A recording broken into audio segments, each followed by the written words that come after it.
Hello everyone. Welcome to the 17th episode of the G-Pod, the podcast where we talk about Gary's Mod animations, I think. I am Butane Boss, and I will be your host for tonight. I haven't done anything like this before, so if I stutter or pause during the stream, then tough. Joining me tonight are the fabulous returning guests Grinder32, MP Worm, and Sanguine, alongside our new guest, the veteran G-modder Delta135. Folks, welcome. Thank you. Hey, you meant to say hi. all right. Well, it's good, everybody. Now, before we start, if any of you in chat would like to ask any of us a question, Camouflage, our stream's resident elf, will be collecting chat questions for us to answer at the end of the stream. So, let's jump straight right in. Just jump straight in. There you go. To the downward right, direction. so, Sanguine, sup? Yeah, how's it doing, my man? Doing all right. No, that was me asking you the question. How have you been? Honestly, past few days, and I think I can kind of speak for a lot of people here, it has been a bit of an exhausted time, I suppose I could say. What, with summer or COVID? Kind of both, really. That's for sure. As of late, like, me personally, I haven't really been that much with Gary's Mod for a while. There have been a few things on the back burner for me, but aside from just like long-term projects that are just kind of still being thought about, it's just been kind of all over the place lately. And I know a lot of people have been feeling that way. The heat certainly isn't helping. You working on any big stuff at the moment?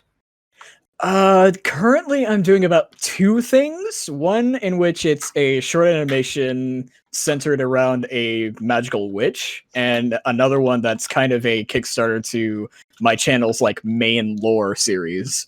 Right. I know for a while that I've actually had like all these different sort of like short little videos, but this is supposed to really kind of stray away from that. And don't get me wrong, I love doing the short videos. It's meant to be like a small glimpse into the lore of like my channel and everything and how the story goes. But I have always wanted to make a bigger sort of thing out of it. So that's pretty much where I'm at right now. Speaking of short videos, why do you like normally sort of make short videos rather than like sort of have like 2 or 3 minute videos just like continuously rather than just like around 10-second videos, you know? Well, occasionally, when it comes to like my short little like videos and everything, they are usually ideas that I get for lore or small little shenanigans that I have for my characters and everything. And I never want to let an idea like that go to waste, since usually those kind of random ass moments and everything's are what I usually get put into my like finalized lore and everything. It's what gives me the most ideas. So for the most part, it's not only something for people to kind of, you know, chew over while I'm working on the next big thing, it's also just something for the mind to kind of think about when viewing my characters and everything and their little sort of adventures and the little world and everything. It's kind of a to make it kind of short explanation, it's more of a world building sort of thing, like a short little world building. All right. Yeah. You're one of us who have a Patreon. How's that like sort of affected how you sort of make Gary's Mod animations? I will say that it has certainly divided up my time. And while there is a significant portion of my time dedicated to G-Pod and Gary's Mod and everything and all that stuff, I have been a little bit lacking on that lately, and I would like to very much try and get into a flow where I can both support my personal art and my Gary's Mod stuff at the same time. Because honestly, I wouldn't be here without you guys. Truthfully, I wouldn't be here without Gary's Mod. I absolutely adore this community, and I never want to stray away from it. Well, that's good. Thanks. Yeah. Yeah, you are nothing without us. You need me. You need me. Golly gosh. Right. So thanks for that. Grinder, he whose name shouldn't be confused with the gay dating app. How have you been?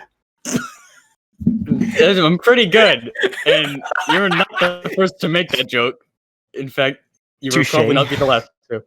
Probably I've not. heard that many times. Back in the Halo Folk Reach keep days to the present. Yeah, folk keep asking me if, I don't know, I sell butane or butane accessories. Yeah. Butane is a bastard gas. So go on. How have you been? Grinder. Hello? Grind a door. Did we lose him? Ah, crap. I think we might have lost him. We could always do the next person and then Yeah, come back to him. we will. Right, yeah, of course. So, MP, no pressure. How are you? I'm doing all right, thanks. A little tired, but otherwise all right. All right. So, what are you working on at the moment? Lots Anything of big? things. All right. Well, I'm taking a look at Blender, working on that a little bit, trying to just learn how to streamline the process of like creating a model and rigging it. What learning ones how have you to been import- rigging?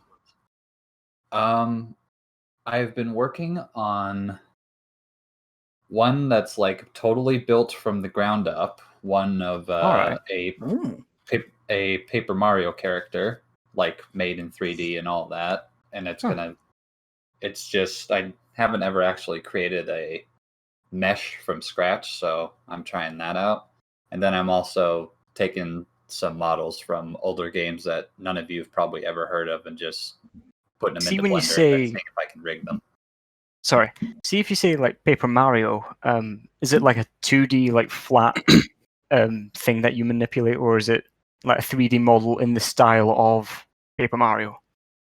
It's a 3D model of a Paper Mario character that I've kind of had to use a lot of references from Paper Mario in order to create. Right. 'Cause Okay. Their color palette is pretty simple and all that, so I figured that'd be a good model to start with. All right. What other models were you planning to rig? Models from, like I said, they're games you probably haven't heard of, but Try me. Carnivores. I haven't heard of that. Okay. Exactly. Okay. I think I have. You hunt dinosaurs is essentially what it is, and it's old and it's terrible, but it has a special place in my heart. So, All right. Oh, so one of Respect. those games that it's just like it plays on nostalgia, you mean?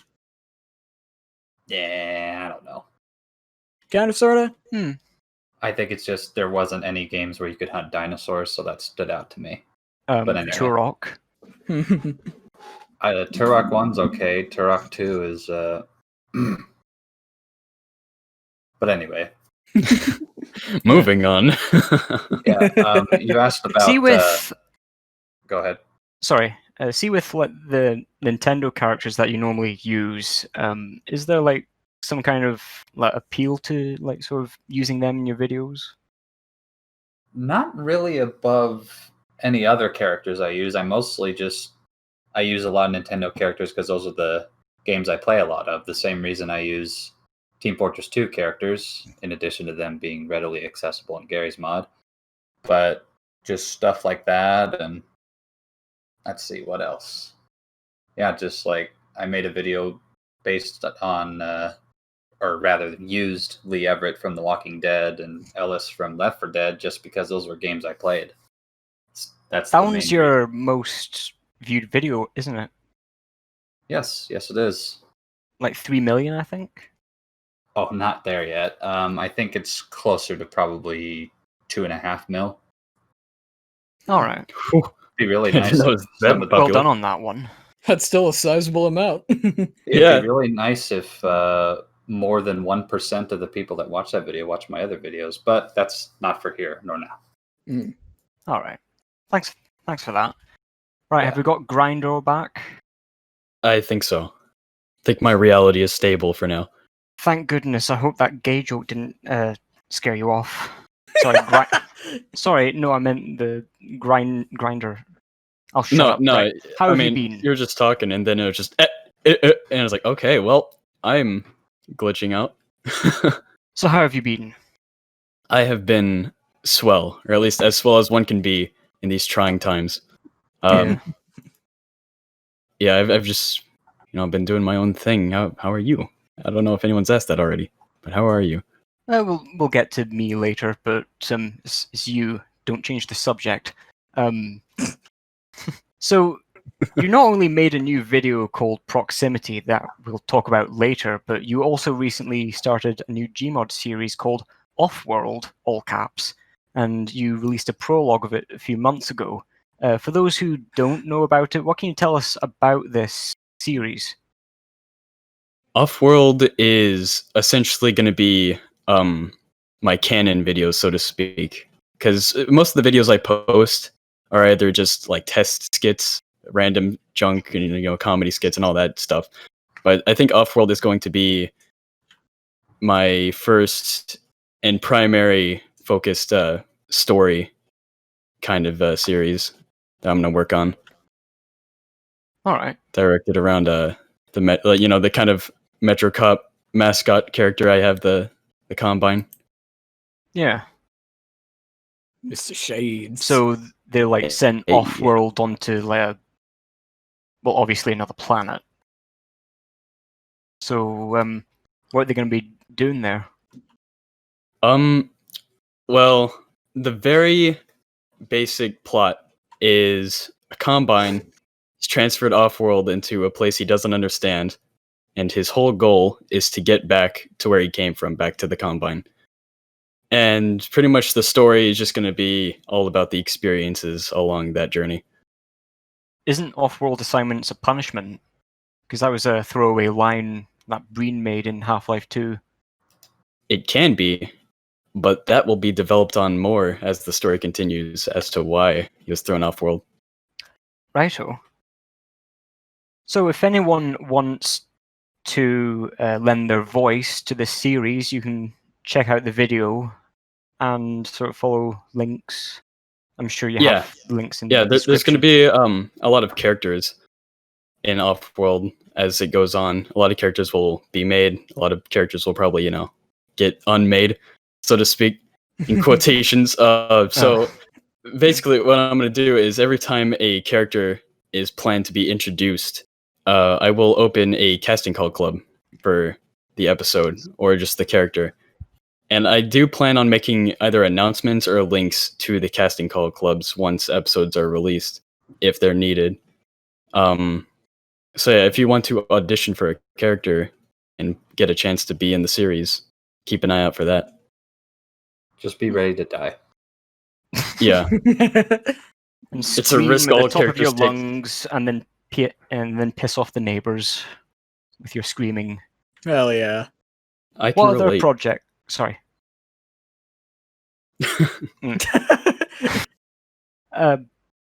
Yeah, what other projects have you been working on? Right now it's just like concept ideas and skits like Proximity. We'll get to that more later, like you said, but yeah, just a few small ideas in my head that I want to try out, whether it's just a small skit or a somewhat extended video.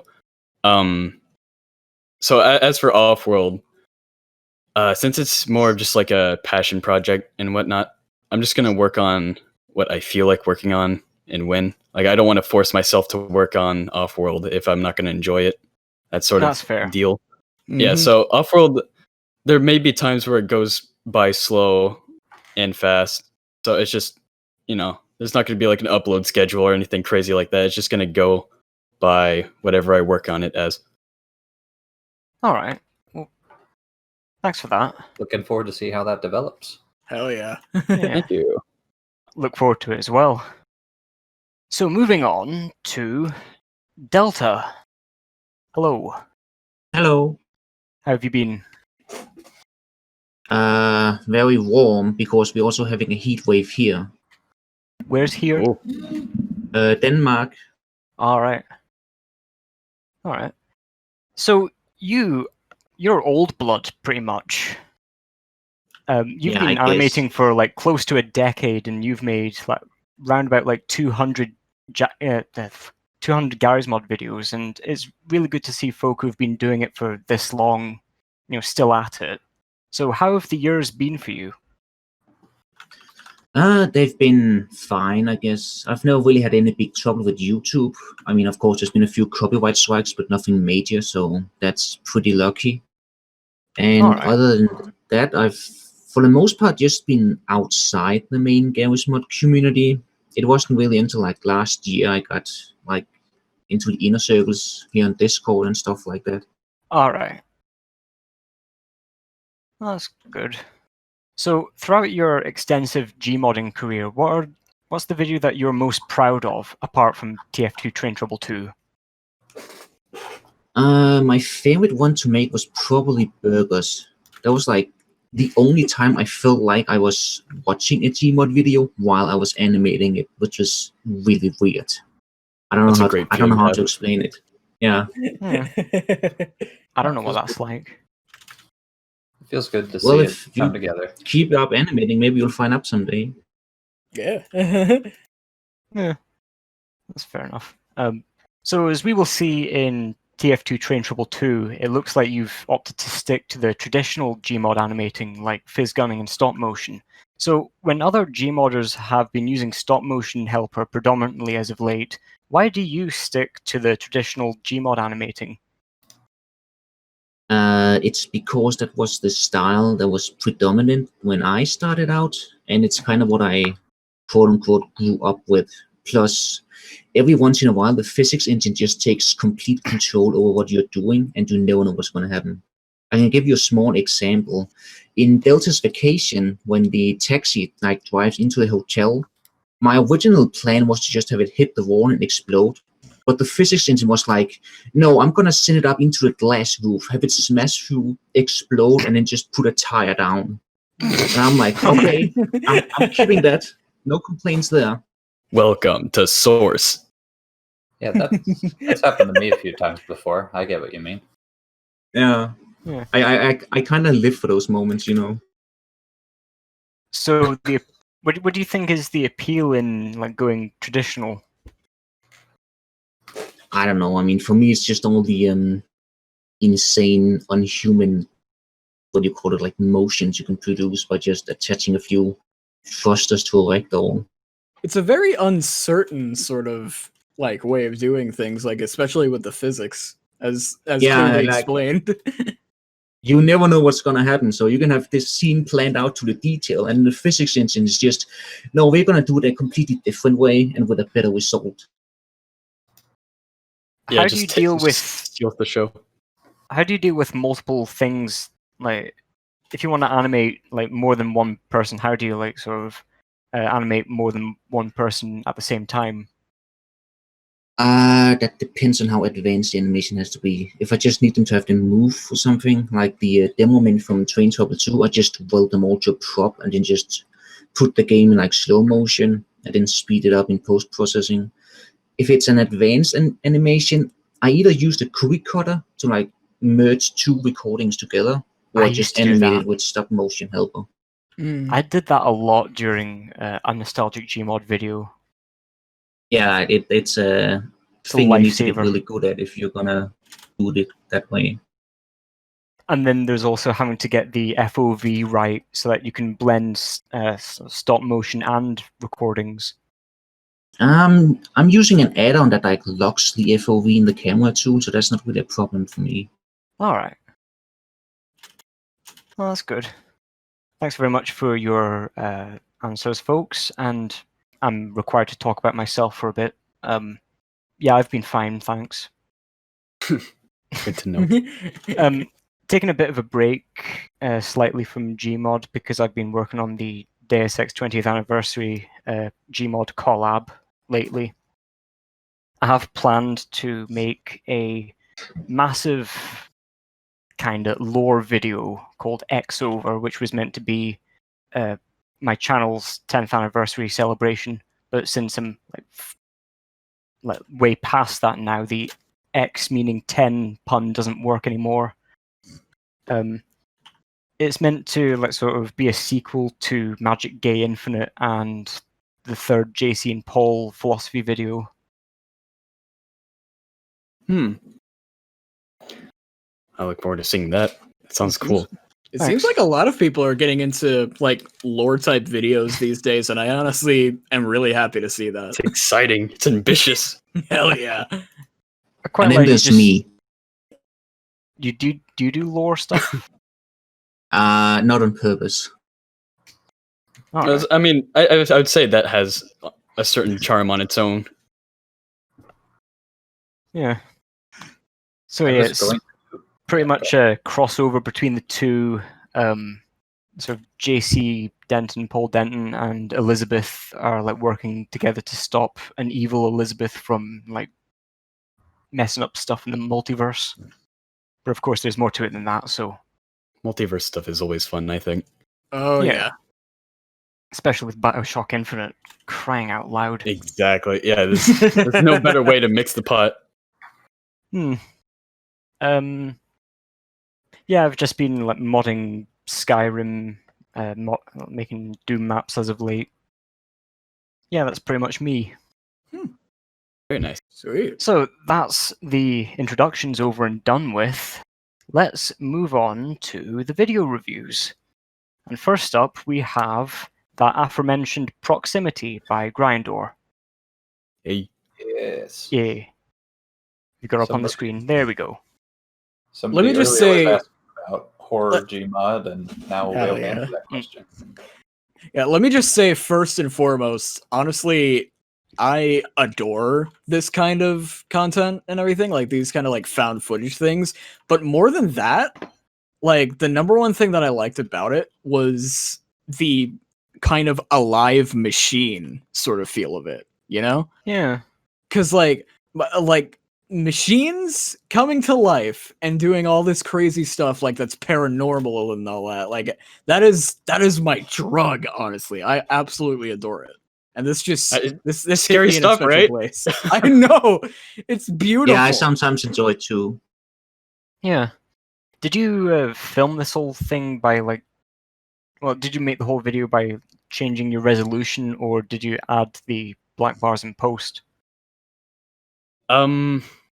Black bars were added in post. I think for the most part, the footage was recorded as it normally would be for like a normal animation, like all the ratio, resolution, all that. The funny part is that occasionally I would have these frame rate issues, but the best part so? is just like I recorded in a half speed, so that way I can speed it up in post processing. That way it can look a lot smoother. But there were occasional like stutters and stuff in the frame rate. But the best part is this is found footage, like crappy VHS, so you can get away with it and not have to worry about fixing it. And I think it actually helped set the mood for the overall video. Big time. Yeah, it's always cool when you can use your issues to your advantage. Exactly. So, what was the whole thing behind like the announcer man saying like, "Don't watch any media" and all that, and then have a look at this media thing? Was he like possessed, or was it the animatronic or robot like using his voice? You see, that's the thing. I think a That's good what element of horror, if of you horror don't is the explain it. unknown. Yeah, Yeah. the unknown and suspense and anticipation is, I think, the main strategy for this. Or at least that's what I wanted to go for. Mm-hmm.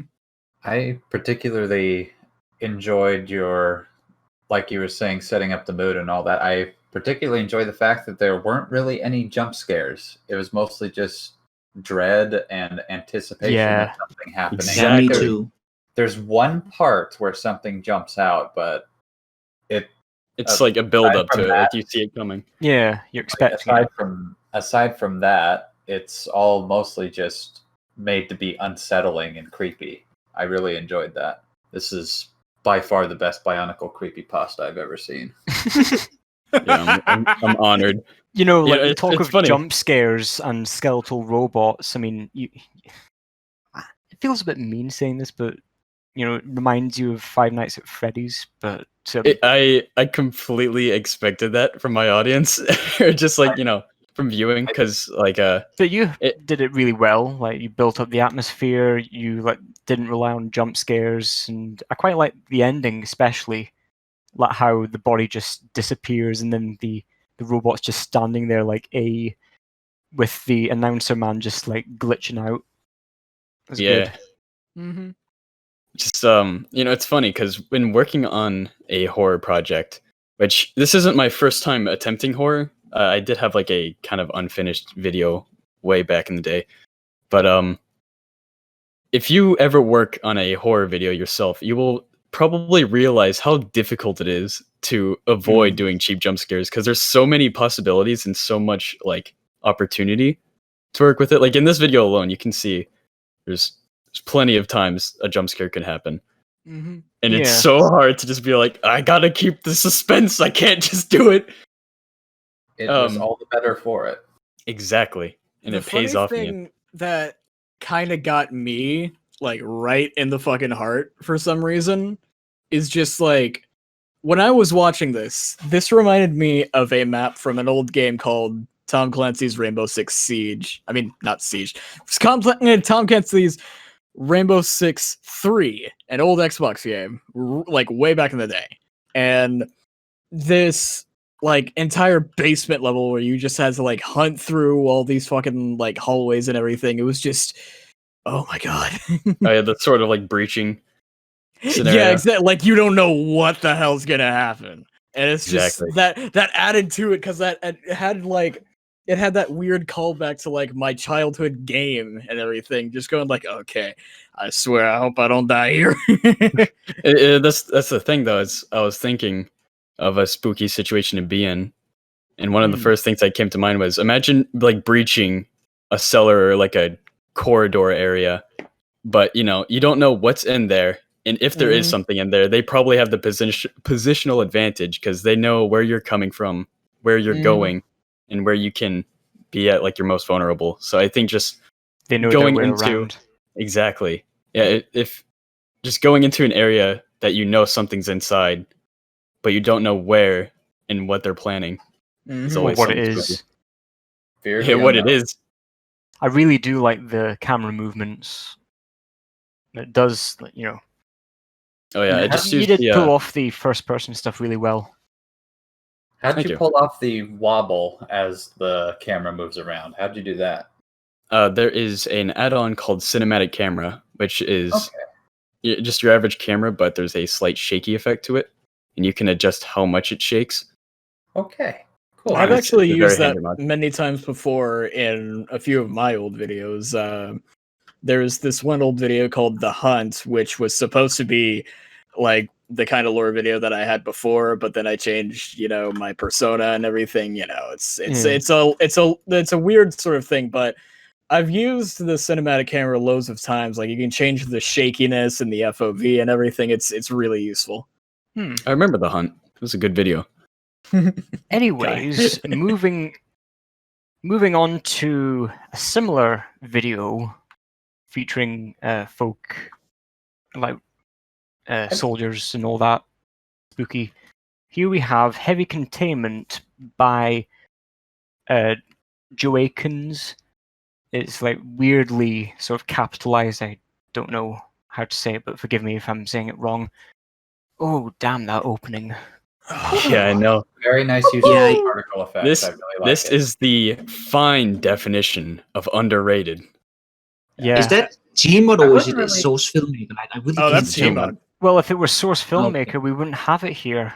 This is Well, a I mean, safe they could have place. like spliced the footage a bit.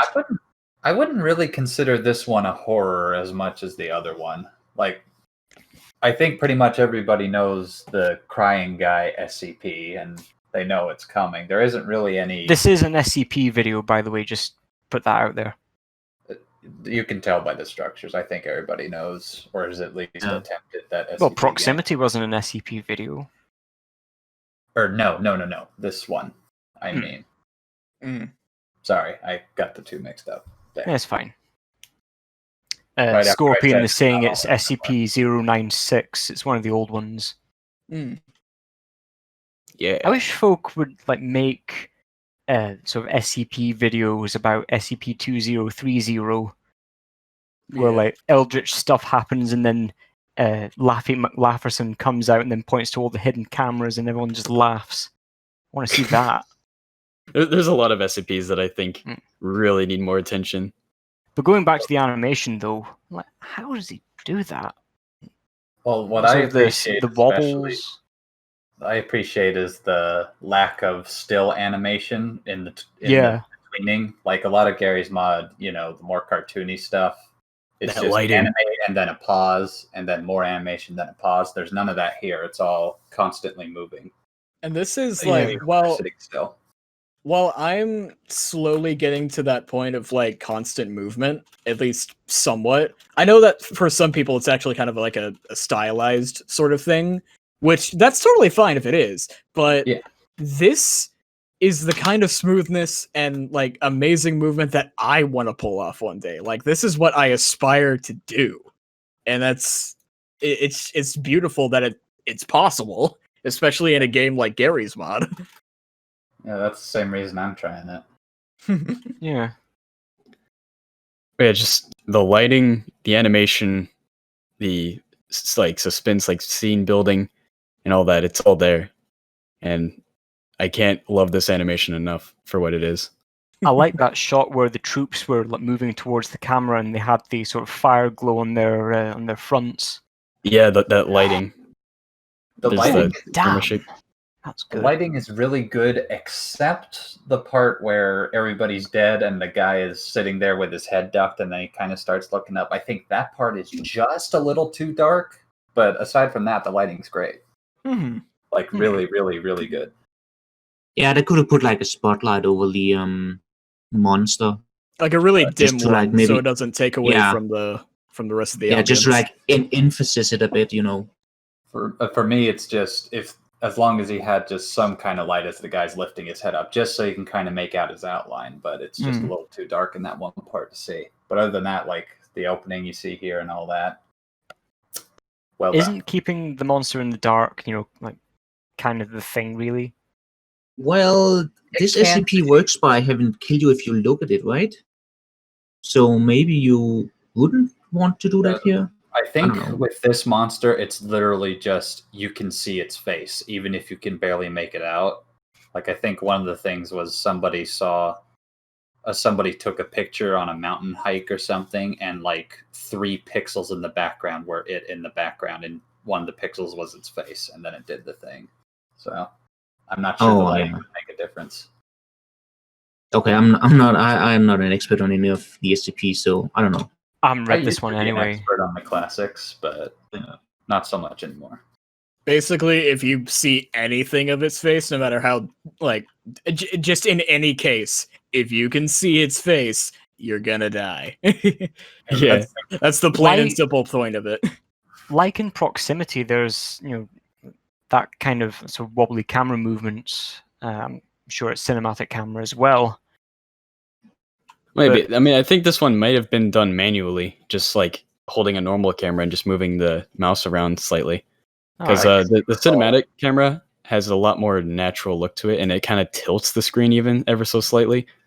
But this kind of just looks like just using the normal camera. Like he recorded an SFM and then just played out the animation and moved the camera himself. Like the wobbling sort of like takes you right into the action. So, sort of like fly on the wall kind of thing. Yeah, it's really good for a cinematic effect. Because you can kind of see a little bit of jerkiness sometimes as the camera moves, so I think that's what he did. There was a bit of Yeah, jerkiness it's like in very the smooth sorry. too. Yeah, I it's was- the wobbling is rather a bit more smooth than it was in the last one, so that's probably how he did it. Yeah, very good video. Both Mhm. these videos have been excellent. So Yeah, very the- excellent. This animation being presented, it's called Heavy Containment. I don't know how to pronounce the creator's name, but he deserves a lot of support. His channel is very underrated yeah, for be this sure kind to of like, content. be sure The to rest like, of his videos be is sure like to like and subscribe to him. Follow his Instagram. Do all that. smash that bell notification, leave a comment. if he has a Patreon, give him all of your money. This is a threat. But no, seriously, when you see videos like this, share it around and let people know that they exist. Yeah. Because it really helps when people get support and comments and just general attention in general. Mm-hmm. I can attest to Indeed. this as somebody that has one popular video and then all the rest just kind of like you Yeah. guys comment on it and then otherwise not really. It I really have that too. And Camouflage just posted it. Anyway, yeah, moving on to the next video is the recent America Day Part 2. What do you think? Oh my I god. I think this video is pretty good. Like, I would say it probably doesn't have the presentation of the last two, but it's very good for what it is. It's just aiming to be Yeah. like a funny Gary's Mod video with kind of more just traditional jokes that you would expect in these kinds of videos. But all the jokes are very good. Yeah. I There- personally really like the comedic timing of this, and just like in general, like how things flowed together. I will say though, like the one criticism I kind of had was part of the animation and how sometimes the bounciness was a bit much. Yeah. Yeah, Like, especially it in the wasn't really a beginning, bounce, like it was like a everybody sort does it of- twice. It was like a sort of counteraction. Like Yeah. if you took a bit of the keyframe and then just like moved it forward, Mm. is like just like watch like it's sort of, I don't know, like if like try mime like what you're doing with your hands. Like do you like do that sort of thing in real life? And like if Hmm. not, then maybe it's a bit much. I mean, yeah, it is like a sort of cartoon and it's not meant to be real life anyway, but Hmm. it kind of is a bit jarring, but it Well, makes up for it with the content. That's good. And even though there are moments in which it's like, yeah, it's cartoony and everything, there's so much more that you can do to convey emotion or like the movements of a character instead of just moving like one specific part of their body and just letting the rest of it be stiff as a board. See, if you use ragdoll puppeteering, you don't have to worry about that. And can I Because say, everything too, moves, even when you don't want it to. Above average, though. Sorry. Mhm. the lip syncing for the characters is really good. Yeah, it's actually Yeah. not bad. And they're not just Some- contorting their faces extremely and then vaguely Yeah, it- matching the motions of where your jaw would be as far as up and down goes. Exactly. It's like actual lip syncing. Mhm. Yeah. It's not Yeah. face horror. No. Yeah, this is a think really my fun animation to watch. Hmm. Yeah, I think my favorite part was like when Solar uses the trumpet and it's just like a bunch of smaller trumpets, and then like I don't know if he like blows his own head out or another soldier head. Yeah. It reminds was me of like- what was that video? It was like mushrooms and pipes or something like that. Yeah, Oh yeah, that it one's was an Great experience. Cartoon Pony. Yeah. It was You Got a Phone Number audio. Yeah. Yeah. So, any other things to say about this video? Not really. It's just overall, just it knows what it wants to be. It does that, and it does it good. It's a good Gary's Mod video if you just are into that sort of thing. Appreciate Yeah. it or die. Yeah. Yeah. Like when it's good like this, and there's not much to say about. That's really all I can say. It's a good video. Check it out. Oh, man, Yeah, that's you like don't right have to out of my linked it in the friggin' face hole. description. Camouflage linked it in the sorry, not the description, the chat. Yeah. So if you want to go look at Benken's channel, that would be really good for him. Yep. Anyway, moving on to a really good video. It was for a collab called Scouts Video Game Adventure Collab, which we'll get into in the collab section. But we want to talk about this video in particular called Scoutroid Fusion. Oh boy. Dude, this I is a adored every part of this so much. This was a very, very good thing. It And I actually was. saw this before I saw the collab itself. I didn't even realize it was part of one. I'll talk about that later, but The I scout really- in the Go ahead. video the scout in the video just did like a sort of teabagging. It's like what a player would do. yes. You know? Yeah. So good. I just But like no, those little tiny, sort of natural things. I mean, that, maybe like recorded himself playing for a bit, and it just like did that out of old habits. Mhm. I just you can't hear it right now, but he actually is using quite a few of Metroid's own sound effects, and you can look on the screen and see that the HUD's obviously not ripped straight from Metroid. It's recreated with like TF2 stuff, but it's just an amazing amount of attention to detail as far as trying to replicate the feel of it, of the original game. And look at the map. He had to make all that to make it look like that, and he had to get the camera at the right angle and size everything down and up to make it look more like it would in Metroid. As far as scale goes, it's just fantastically done. Yeah, I was wondering if like I think the choice in making the frame rate kind of like lower too in the animation was also a really good idea. Because like imagine like all the motions Soldier was just doing before he had kind of bit the dust. Imagine those, but it's just like smooth, like 30 or 60 FPS. Like that wouldn't look right. So the choice of making it kind of that right amount of choppy, but still smooth, was a very good approach. Speaking of plus, motion, I think that also matches the game's original frame rate, because that was like a NES game, right? Oh yeah, So yeah. it wasn't exactly like 60 frames per second, probably. Yeah, it was absolutely intentional as far as the choppiness goes. You could tell by literally everything else that he wasn't skimping out on effort. No.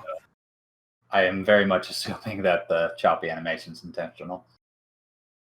And the thing with it, like not being green screen, like he had to like sort of like copy those like sort of walking animations like throughout the whole video. Yeah. Can I say too, with other entries that were put into this collab, I really appreciate and respect the fact that the video game in question that was recreated, the gameplay was recreated in the animation as well, instead of just an animation in the like universe. Like this was actually like a flat out recreation of the game, rather than just putting it's played. Yeah. Video game. Well, we will talk about the collab later. Yeah. But no, this is once again. I don't. Aside from what I've said, I don't have much to say other than just really, really, really well done. Great job. Beautiful. I want to know if it was a custom map he used or just a scene building. Oh, I think he built the scene. It looks scene. The material is sort of like replicated along the background. I mean, you can do that in Hammer too. Map looking like this. I guess we'll never know. True. So yeah, Gary the Gmodder, I didn't say. Is that right, Gary the Gmodder? Yeah, that's it. Sorry, it says on the video itself. Support him so we can get cool things like this. Please. Anyway, moving Also, on from that. Sorry, before we move on, just the last thing I want to say. Melon. Oh yeah, melon the scout. Oh yeah, the Chozo statue. Yeah, I'm gonna turn my gain up a little bit. Scout Zo. Melon. So, moving on from that really good video is a video called Say the Line JC. I wonder who made that. Oh geez, no I clue. don't know. Oh damn, it's me. Some irrelevant loser, I'm sure. Yeah, he's an asshole. I mean, who makes what a shame jokes anymore? All right. Anyways, this animation is good. It's very good. I love it. Oh, thanks. Especially with how limited the Deus Ex models are in general, it's like really smooth. Honestly, I love it. Thanks. Sorry, I'm watching the video and it's just it's so good. You don't even know what they're. I made the whole sort of scene, like the inside of the Ton Hotel on like GM Flatgrass, and like sort of just using props from other games. I had to like reskin when appropriate, like that Sandra Renton portrait in the background, which you can see change throughout the video. Yeah, so like when you saw that first scene when it's like in the apartment, and actually most scenes, that's all Yeah. recreated like in flat grass. Like that's not a map. While we're The right here in scene the with video, Adam also- Jensen, the scene with Adam Jensen and sort of the Deus Ex Invisible War folk, those are two different maps made by the people. I put the add-ons in the description of the video. Yeah, making the HUD elements was really good as well. I was going to say while we were on the You Adam already said the Jensen line. thing that I really enjoyed your voice work. You did a good impression of Adam Jensen. Big time. never That asked actually for was this. really good. Oh yeah, that was good. Right. I was wondering who made it. Woo! I haven't done it in a while. I like the little how you put a second blood splatter effect on the wall there to kind of make it look like it was part of the same one. Oh yeah, that was sort of the enhanced blood props that I just sort of placed. Oh assume yeah, that's I what you did, adore right? using You put those. one on one wall and then you put the other one on the other wall to make it look like the same. I did. Yep. If I See, started with- bleeding in real life, I wish my blood would look like that. Nice and With pretty the- and bright red. Yeah. I had to redo the sort of impaling with the water cooler because he was meant to go like flat on the ground to like sort of mimic the Deus Ex death animation. That was very fun to watch, by the way. Mm. Thanks.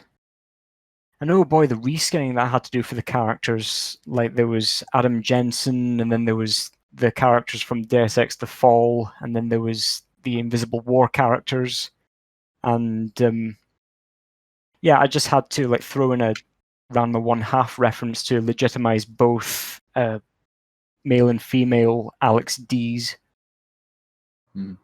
That outdoor scene was actually done in GM Construct, where I had two SMH'd sort of panels, and then I put invisible wires onto the characters, and then they just sort of like tilted around to make them look like they were cheering. So you literally Yeah, just I was wondering how you did that. You literally puppeteered ragdolls with panels with SMH. Yes. That is diabolical. Holy shit. Just I've like done that on too. the whole Why did I Amazing. think of that? Also, I just want to say, like, the ending part here, like with the with this guy in the corner of the room just taking off the jacket, that was really good. It's Like- a reference to Doctor Who, so I have to dock points for that. But other than that, Aww. I was Come on looking now. at the actual scene and I was recreating the movements. It was hard to do with two ragdolls like on top of each other, Oh, I'm but sure. it's good that it worked out. it really paid off, though. It really looked like he was Big time. taking off a skin. I just Yeah. thought it would be funny if, you know, one of the characters just like with no relation to Doctor Who whatsoever, you know, Yeah. just Yeah, turned it's- up like what if he was the master all along? No, I do no, want to no, no. say, Okay, the we- one. Go ahead. Sorry, my apologies. The one thing I want to like say about like the beginning part though, when he gets impaled by the fucking water cooler, the emitter and everything for the particles, I did kind of notice that it was going at like a bit of a fast rate for the playback and everything. How it was kind of like speeding along. Did you ever do host timescale for that? Maybe. No, I didn't. I just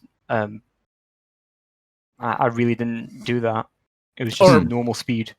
Or rather, I guess a better question would be: did you do this by screenshots or did you do this by recording? Oh, all of it was screenshots, except for Hmm. the sort of establishing shots and the outdoor scene. Ah, All, okay. all of that was that sort of puppeteered ragdoll, which is why the frame rate looked a bit odd. Okay. That microphone that JC Denton was holding, that's a bastard to get right. I was about to say, like, that's custom made.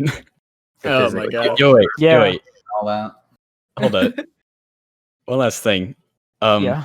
For the scene where it was like, I never asked for this, and he like starts drinking, did I just see someone like T-posing in a single frame on the right? That Yeah, I I'm glad That I noticed was- that Freeman too. is hiding on that's the table. Ben Saxon from Deus Ex: The Fall, and I want Oh. to I wanted to like have a gag where Deus Ex: The Fall is like, the most buggiest game I've ever seen. So and there was one occasion where I was playing it and I fell through the map, and so I just wanted to try and emulate that kind of glitching. Yeah. I thought it was like Gordon Freeman that has been like modified to look like Deus Ex art style. And when he was under the table and he looked at sort of Adam Jensen drinking the whiskey, his head sort of did a 360 instead. So he's just glitching out in the corner. I love that. I love that actually. Before we move on, I actually just wanted I wanted to play on, and I want to see that like up close. All right.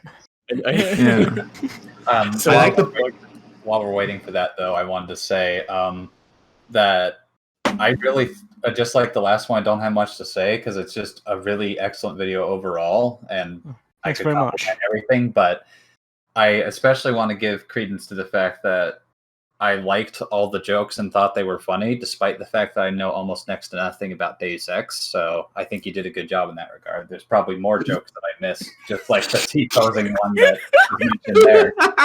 There it is. But I just wanted to let you know that your sense of humor is on point. Oh, It is. thanks It very really much. is. Yeah, definitely. And this video wouldn't be possible unless it wouldn't be possible if it weren't for Night Stalker, the one who made all the Deus Ex props to begin with. Hell yeah. Shout out to And- Night Stalker. This great. collab wouldn't be possible if it weren't for him anyway. So big thanks Big to help. him. What a shame. Anyway, And I never asked for this. And don't get me wrong. Don't get He's a me good wrong. man. Anyway, the Doctor. I Who have joke one was quick good. thing. I just Yeah. The part where, like, after he, just before he shows the water cooler, where he, like, smiles for 2 frames or so, that's, like, the funniest part for me. oh yeah, I Don't get me was kind of wrong. influenced by like older. Yeah, it's like coming up on the video right now. Don't get Yes, me it wrong about is. the Doctor Who thing. I'm sick and tired of hearing Doctor Who. The joke itself is fine. Doctor Don't Who. understand what I Anyway, moving on to Delta's really big, extensive video, the hit sequel to TF2 Train Trouble, which is TF2 Train Trouble 2. Yeah, the whole video is probably not going to play by the time we're done talking about it, but Yeah.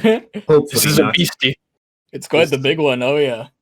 isn't this about 20 minutes close to? Yeah, 23, Yeah. I think. Yeah. Yeah. So yeah, Yeah, I this- want to ask you, Delta. The original one was like made in, like, or at least published in 2012, and I just want to ask, why make a sequel after 8 years? I have a few reasons for that. First of all, like, the old one was one of my most popular video of all time, even though it's kind of like, it's gotten to the point where it's so bad it's good. And I figured that, you know what, I can probably do better by now.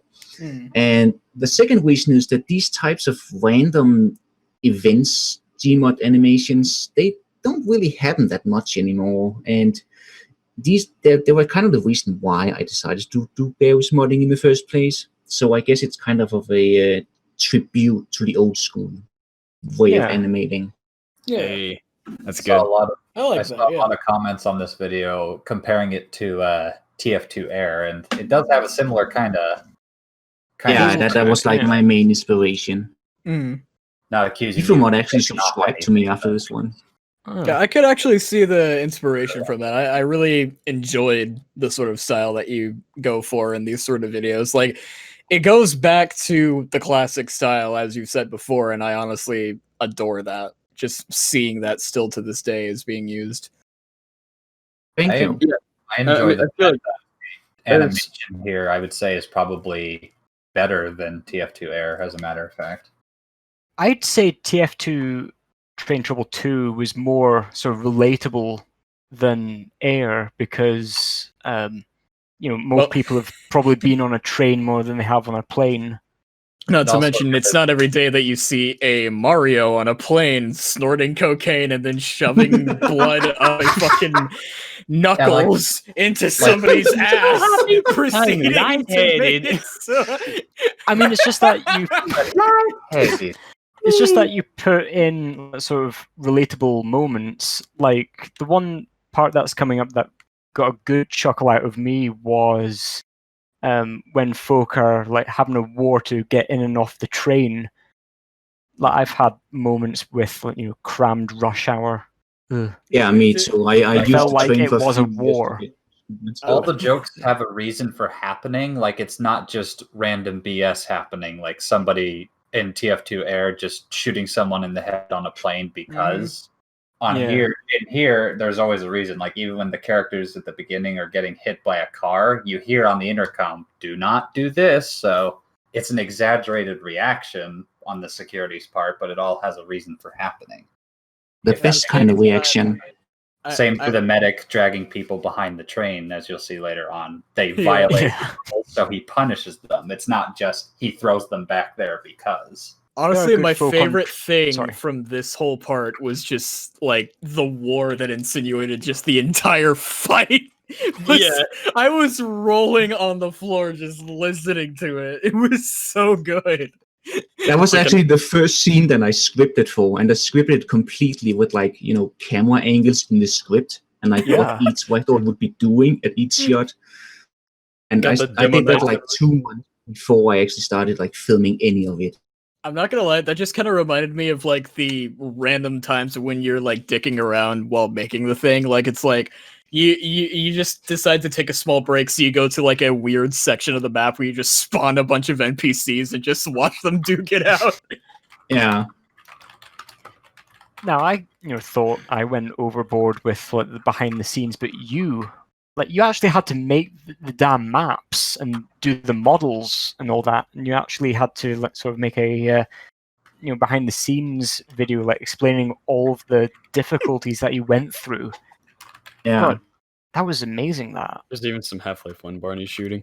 Yeah. But yeah, I have tremendous, like, mad respect for making your own map for this, because that's, like, almost unheard of. Like, the only time I can recall anyone doing that was Dr. Face and, what was it? Rappian Demo, Revenge of Ninja Spy, I believe. Oh yeah, I remember that. Yeah. Yeah, that's The true. only time I remember of anyone making their own map for their animation, and to that's what I call dedication, and that's just respect. Respect. It is. I've done it yeah. a few times before, just with like smaller maps for like one room or something like that. But this was definitely the biggest maps I've made because there was like 2 different, and like one of them had to be dynamic.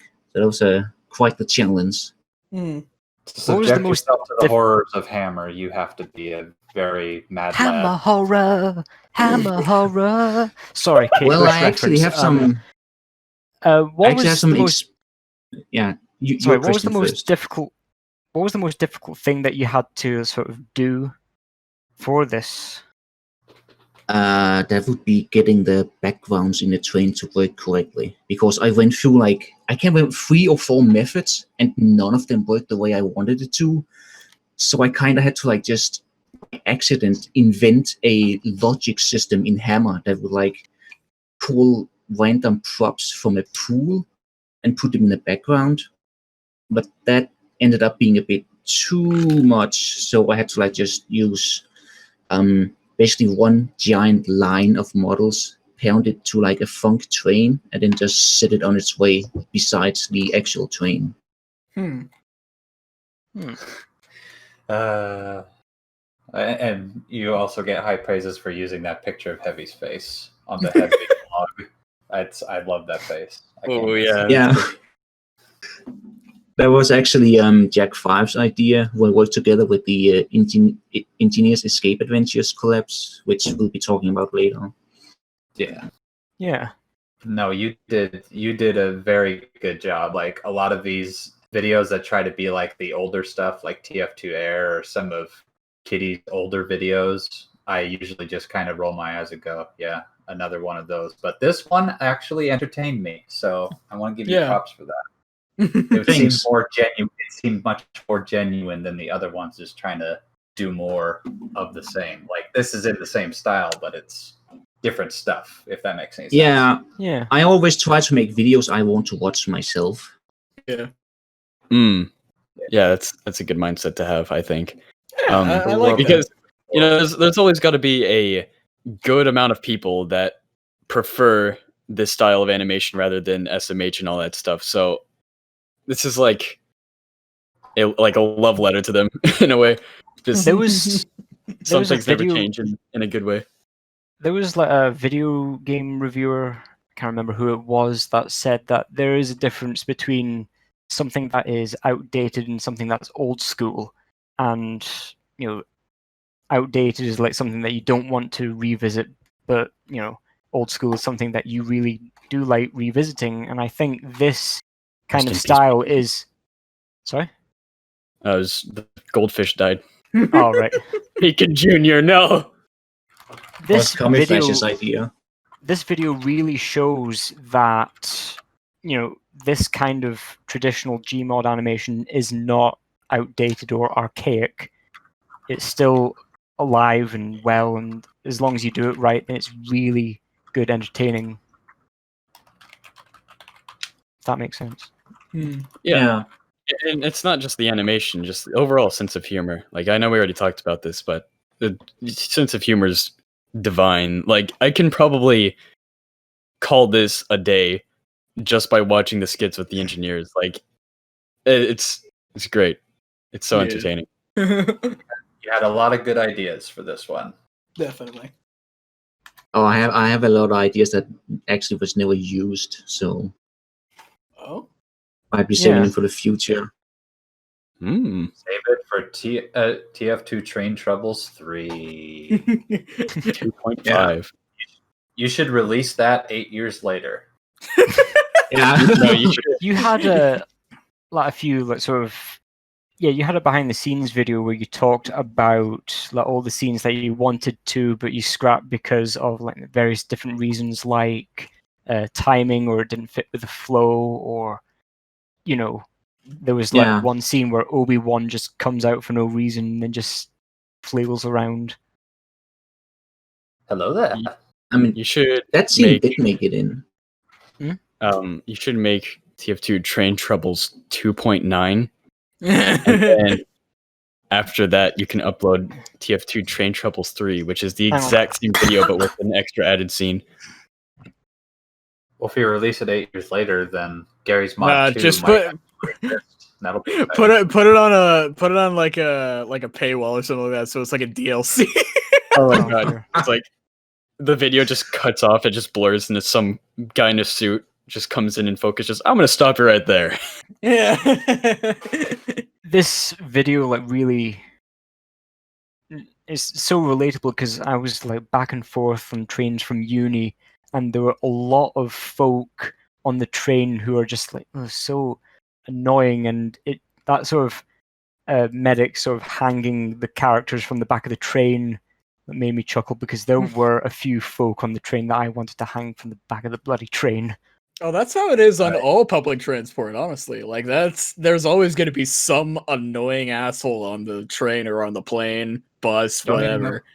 You don't No matter have where a transport system. What you just do. have to be somewhere you can't escape from them. Anyway, thank you very much for, talking about your video. It was a really good one.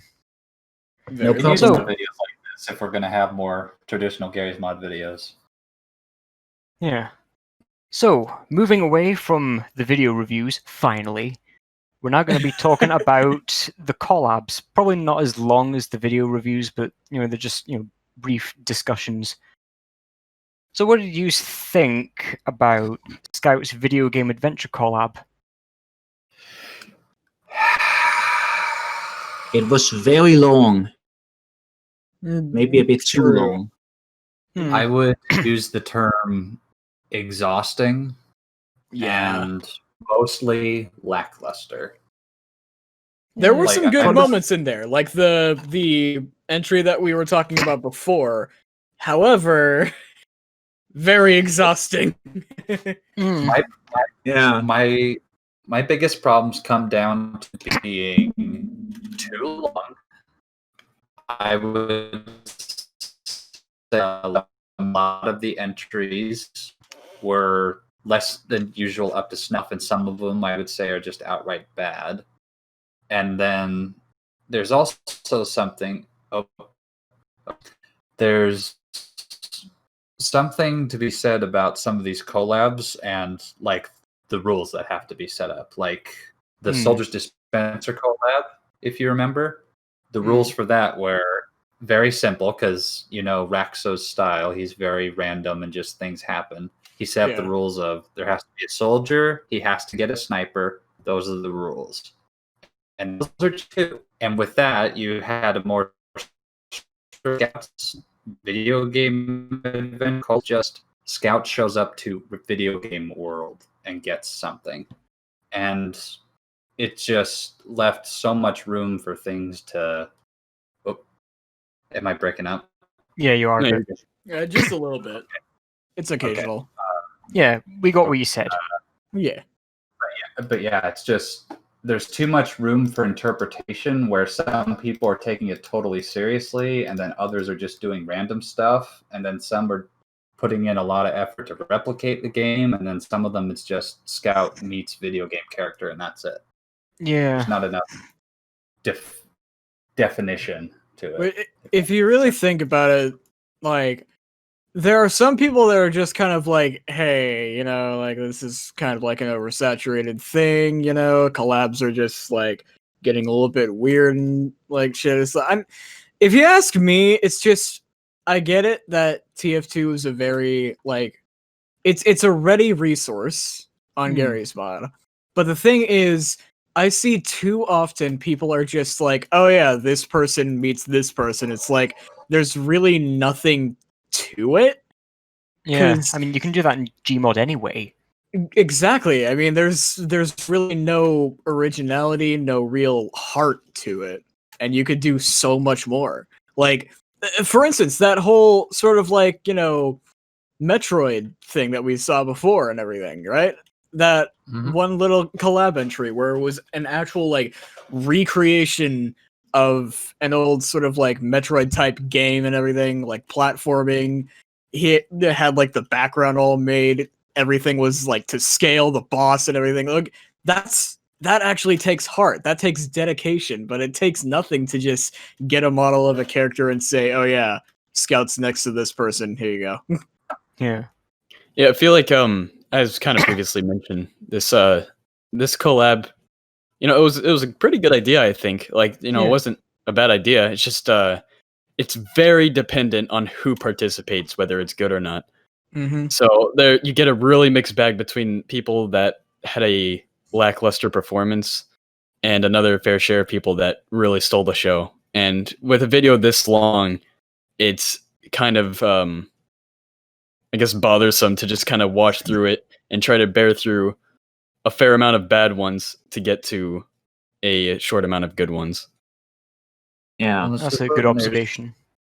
When there's so much variation in the content, it's kind of hard for it to keep your attention because you don't know what to expect. If you're going to get 4 videos in a row of Scout talking to random video game character, or if you're going to get, you don't know what you're getting, and it can get exhausting. Like, again, I'm just referencing this Raxo's Soldier Dispenser collab. You know what it's going to be full of. You know the kind of video you're going to get, even in the collab. You know the kind of random stuff you're going to get. With this one, it's just back and forth between trying to recreate. What do you think, Delta? If I was making it, I'd probably have like either rejected the first half or like split it into 2 halves. Was like, oh, here's the good part and here's like the bad part you can watch if you really want. Do you really want to be labeled? If you were, I was about to say, if Well, you were to participate, do you want to be? And then you were in the bad video, that would not. Yeah. That would be like really soul destroying, to be honest. Yeah. This I guess collab probably like shoved them a bit. This collab could have very easily been cut in half and been better off for it. I will say I don't entirely share the same sentiment when it comes to the, bad video part or good video part and everything. Me personally, I'm actually really harsh when it comes to that sort of stuff. And like, And I get like not everybody's able to handle that, but there's a lot of times in which, you know, like it's you have to be truthful about it and be constructive, but you don't have to be like, you know, all that like mean about it and everything. You know what I mean? Like Yeah. there's a difference between like being harsh and a dick about it and being harsh and having like an actual like critical part of it, like trying to help the person see where they messed up. The What I best think- thing. Go ahead. What I You go think first. about the whole collab is that like most of them are like sadly lower quality, but I do really appreciate the ambition folk have put in.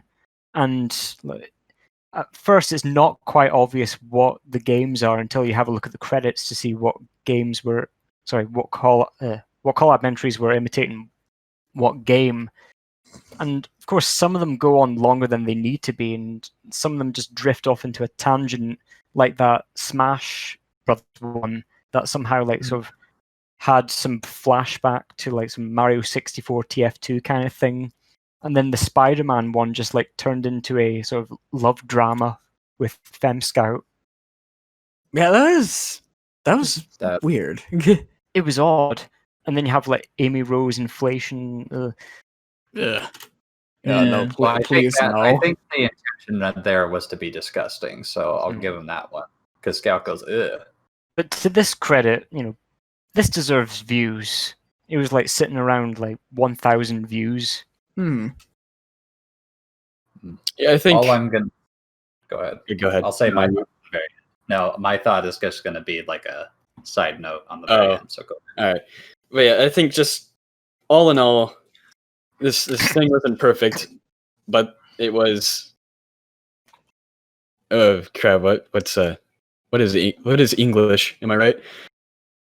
Oh, all in all, this was a good idea with some ups and downs, and I do have an appreciation for all the people that at least jumped in and tried, because this was a good opportunity to bring a lot of people together to work on this thing, and I guess give some small people some exposure, and maybe even a learning opportunity to others who could probably need it. Yeah. All I was Is that going to it? say. Sorry. All I was going to say is, for those of you that have seen some of my better made videos that I've made in the last 2 years, know that the reason those videos exist is because I used to put out a different kind of video. And what led to me making much better videos later on was me submitting something that was terrible, unironically, to somebody for review. And then they told me it was garbage. And then they told me why it was garbage and how to fix it. So harsh criticism isn't always a bad thing. Yeah. So just be willing to listen when somebody tells you that something is bad, even if they do it maybe a little harsher than it needs to. Don't just completely disregard it. Yeah, you can That's be all I harsh with constructive. Exactly. Because sometimes you really need to be told, this is bad. Stop. Yeah. Anyway, moving on from video game collab, we move on to a similar collab where a character jumps from entry to entry looking to escape, and that is NG's Escape Adventures. that Delta, intro. you had a hand in this, didn't you? Yeah, I was pulled in rather early in the right when it was being announced. They were like, "Hey, do you want to make an entry for this?" Like they invited me, and I'm like, "Well, what is it about?" And they're like, "Well, we just make something really weird with this character. Like its purpose is to not make that much sense." And I was like, "Sure." So I made my entry, and it kind of had to be approved as I was making it. So there was a lot of quality control with this one. And good management. Yeah. I liked this collab much better than the Scout one, and I think it really does just come down to what Delta said, and that was quality control. That Certainly. and I think overall. By the way, just one thing that I should point out that I didn't, the Scout video game adventure collab was hosted by Drago, and this one is hosted by a dummy. So I just want to say that because we didn't. nice.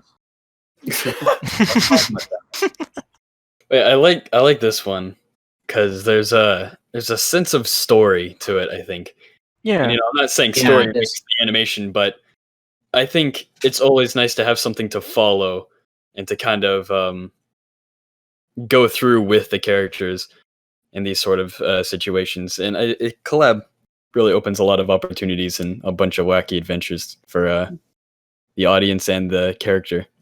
It was quite seamless how like one entry is through onto another. Like, did it say in the rules that like the NG has to be falling down at the start and then like going back up into the air in the next? Yeah. No, not at all. But like as I Um, said, the entries were approved as we were making them. So I think like not for mine, but for some other entries, Jack 5, the manager for this project, was like, "Hey, could you make it end maybe this way?" So So it then there tied in was some the other way. consistency. Like he would leave and fall through a hole in one, and then in the next one he'd be falling from the ceiling, that kind of thing. Yeah, it was mostly accidental, but they did do behind the scenes of the collab project, so you can check that out if you want. All right. Yeah, I'm not sure exactly if there was a plan for the intros and outros for these entries, but I did notice that in the editing that there was definitely an attempt that was made to make a sort of seamless transition, because I do recall one entry ending with engineer driving away in a car, and then the next entry starts with him getting in a car crash or something like that. Yeah. I had to sort of look back and think, well, hang on, is this a new entry? And then I have to go back and then, oh yeah, it is, because it was Yeah, that yeah. seamless. Yeah, it's Mm. great. A lot of these Oh. are pretty consistently good. In addition to that, like most of them are really well done, and the worst ones are just okay. Like there aren't any bad ones, I would say, on this one, unlike the other one. Yeah, no, like there's not really too much I can say bad about this. I mean, it has a lot of its moments, and of course there are like a few downs and maybe a few parts that are a little bit kind of below par, I suppose I would say. But like MP said, it's really not too like low. Yeah. My words are a little bit weird, but still, you kind of get the idea. They're okay when it gets to its worst, but there's still a lot more quality here than there was in the previous collab. And there was a team to give a second opinion. Oh, There's a absolutely. team to make Yeah. sure things were going well, and I really do just think that the quality control was much tighter on this one, because, like I said, there aren't any entries in here that I would call bad.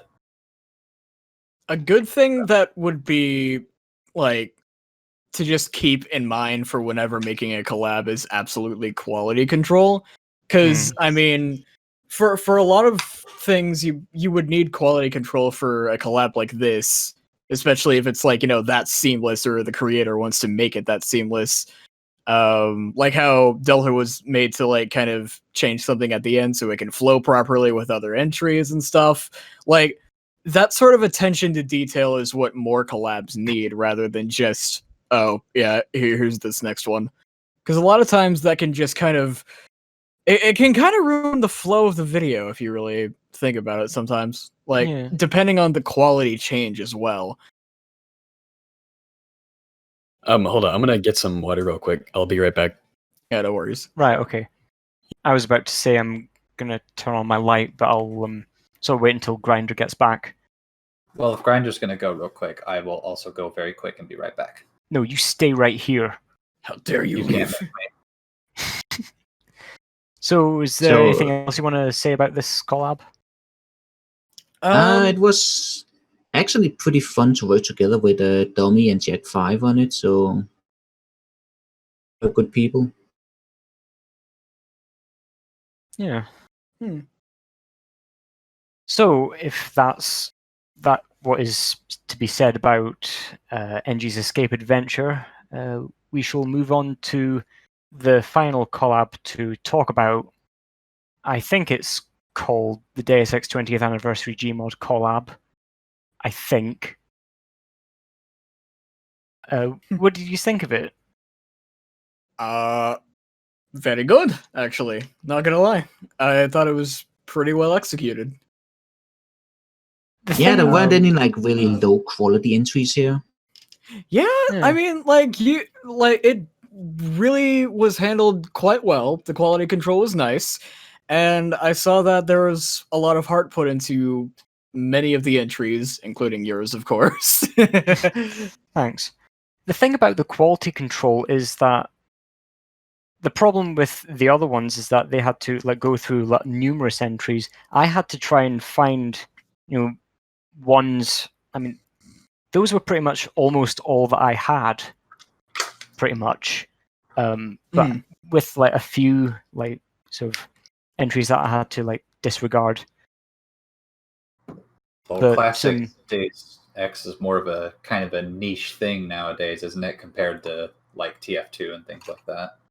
Yeah, but I mean, it has gotten popular because of the prequel games. Yeah, I just mean especially classic Deus Ex, not the later ones. Yeah. But I guess the classic Deus Ex is more sort of pop culture and memeable. Mm-hmm. Yeah. Well, The thing I want to nowadays, say about this collab, though, it was that I wish that there wasn't a reliance on player animations to, for walking and all that. But I didn't say not to do it in the rules, so I just, let it slide. There was one that was almost entirely player animations, but I like the ambition of it, so I just put it in. Well, I can say that pre-made player animations and stuff like that can be a problem in a lot of times with many different videos. I can personally say they save a lot of good time with background characters or characters that just don't have that much screen time while they're in the background. Saves a lot of time, and of course you the most of your work is going to be focused on the main characters, the ones that you have as the focal point of the video. So having that to save a little bit of time in the background is quite nice, and for the most part it does flow properly with the rest of the video. But I mean, it's kind of a love-hate relationship with a lot of people, and I'm unfortunately one of those that has kind of the same thing. you also have to remember that a lot of people like us notice these things like pre-existing player animations and stuff. Oh yeah. But a lot of people that are just watching the video may not even notice, because I think that Half-Life 2 player animations fit Deus Ex pretty well. Just from a visual standpoint, the kind of they kind of seem a bit similar. Animation. Yeah, so I didn't mind it as much as it would in seeing a TF2 character with slumped shoulders and shrunken down doing Half-Life 2 player animations. You know what I mean? Right. Yeah. What were the Also, entries sorry. Whoever that did the Freeman's Mind reference, I appreciate it. Yeah. Oh, that was Ginger Ninja. That was a really good one, that. Yeah, no, I love Ginger for that. That was beautiful. Oh, Deus. What were the entries that you quite liked? Besides Ginger's, there was I can't really quite remember the names of some people. I apologize, but I'm terrible with names. I think I might be able to help you with that. There was the one after the intro that I quite liked, actually. Yeah, that was a good one. Where JC was in the office and doing the whole dance and everything, and he just pulls a rocket launcher out of his ass. That was actually really good. I like that. Fabino, who's big on Twitter, voiced JC Denton for that one, as well as another one. Oh, so that wasn't that wasn't just spliced together lines from the game? Nah, a thing popped up on the screen saying JC voiced by Kino Fabino. Oh, I didn't see that before. Okay. Right. Nice. Oh, God, any other entries that any of yous liked? The last one where they fight for the candy bar was pretty well made. I loved that one. That was good, actually. That was well put together. Who made that, by the way? Juffo Wupp. Great. Got it. I really like that one because I actually put an unofficial rule at the bottom of the description of the announcement saying, if you have Chad Dumier in your video, you must kill him. And oh my god, the Chad Dumier death was glorious. Chad Dumier has to die. No exceptions. You did Maybe so I should well. host a I collab. quite liked Awesome people are Noob's entry. He had to work his arse off, though. Like, he was Yeah. going along deadlines, and he made, he did the best of a sort of bad situation for him. Yeah, and knowing that, I can actually I can see where he had a little bit of trouble here and there, and I understand he was in kind of a rough situation around that time. So I can definitely cut him some slack on some parts of the animation. And honestly, I just thought it was a really fun idea that he did.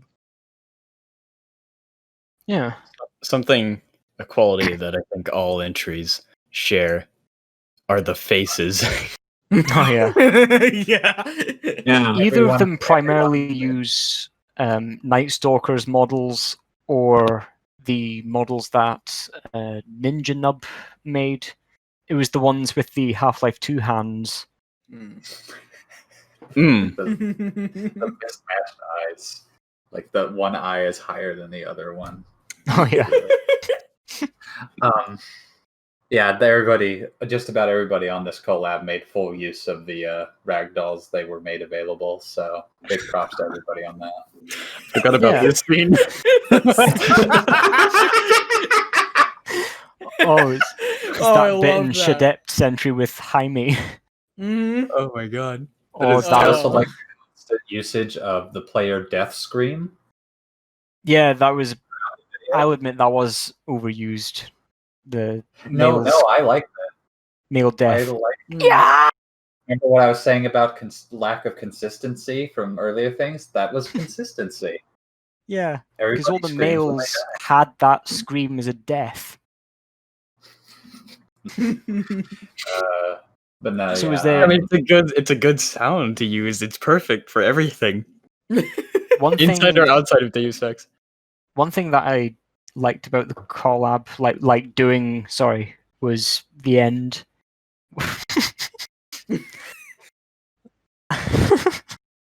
It was like the outro.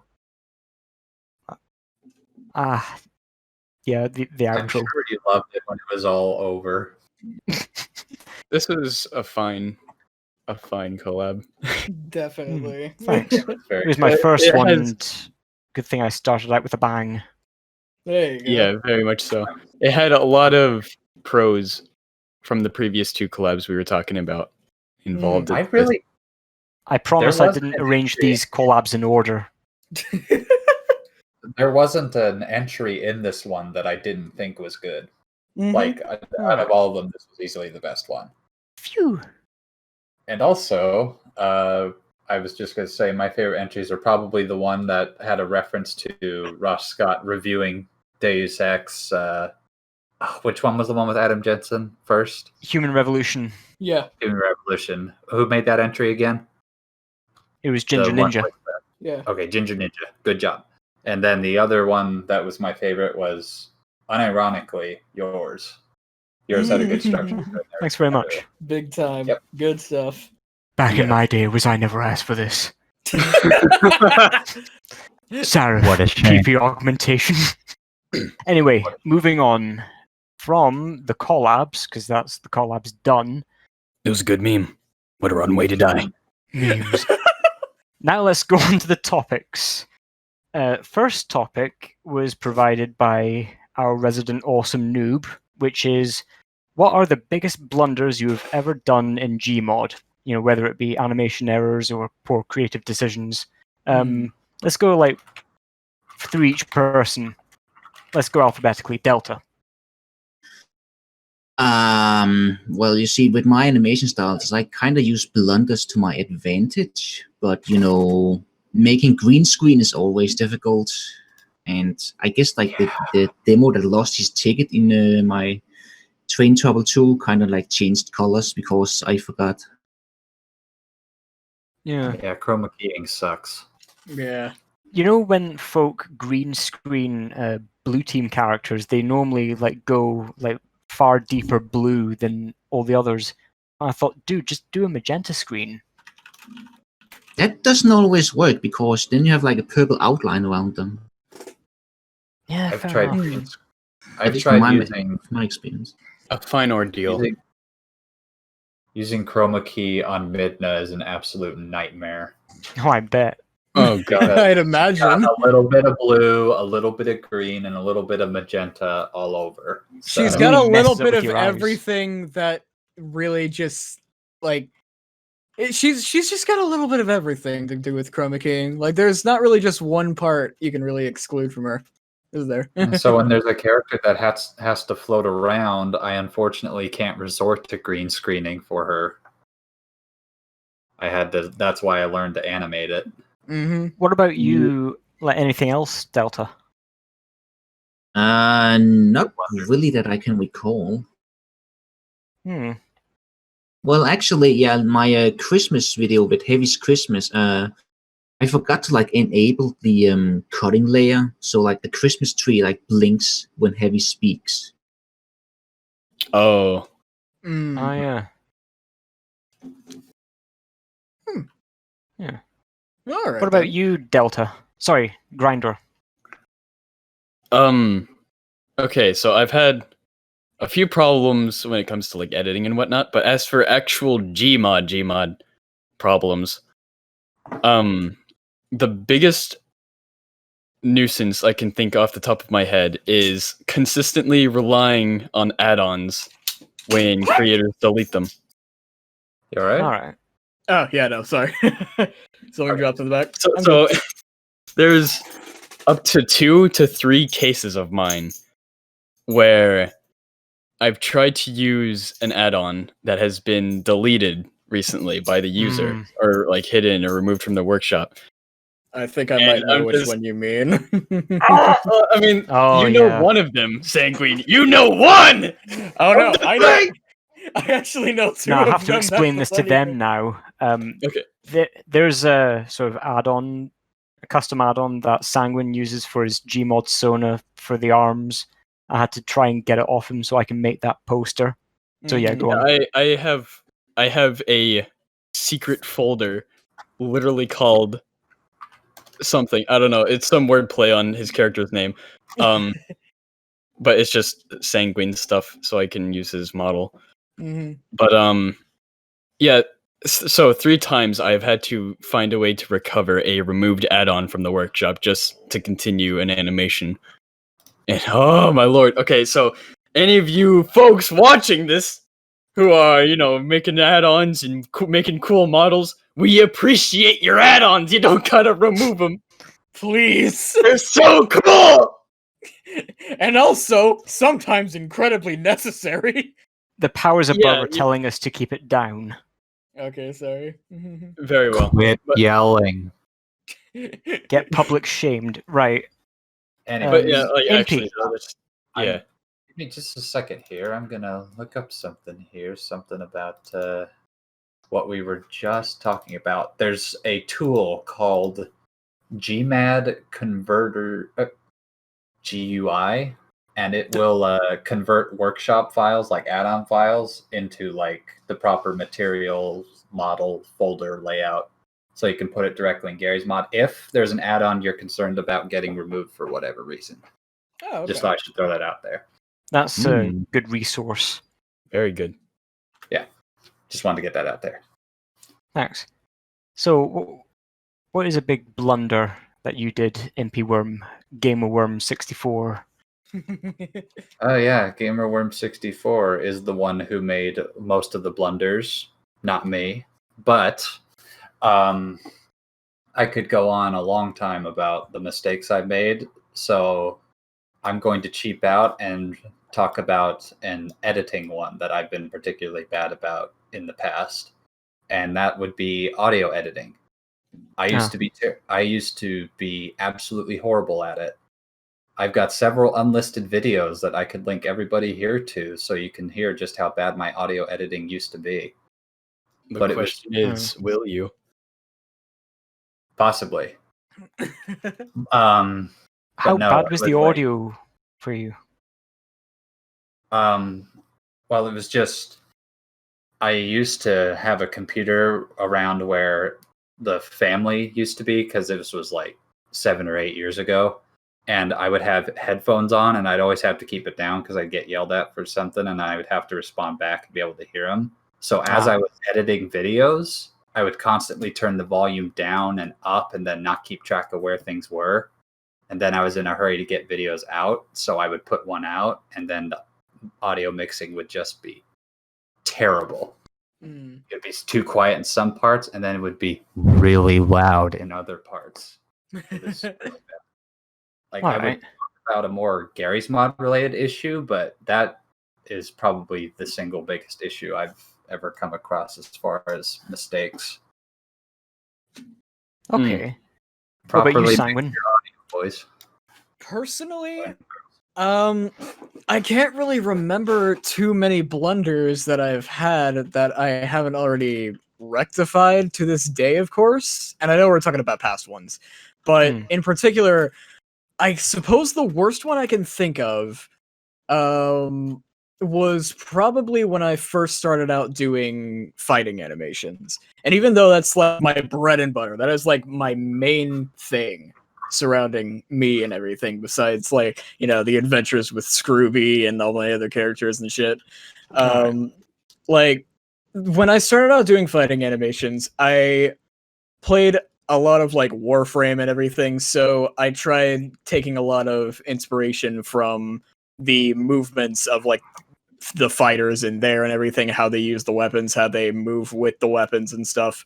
So a lot of times it would look too game-like to the point where it was like you would see one movement and then a stop or a pause that would seem a bit unnatural for the weight, and then continue with the rest of the combo with many different stutters that wouldn't exactly make sense if you were actually fighting.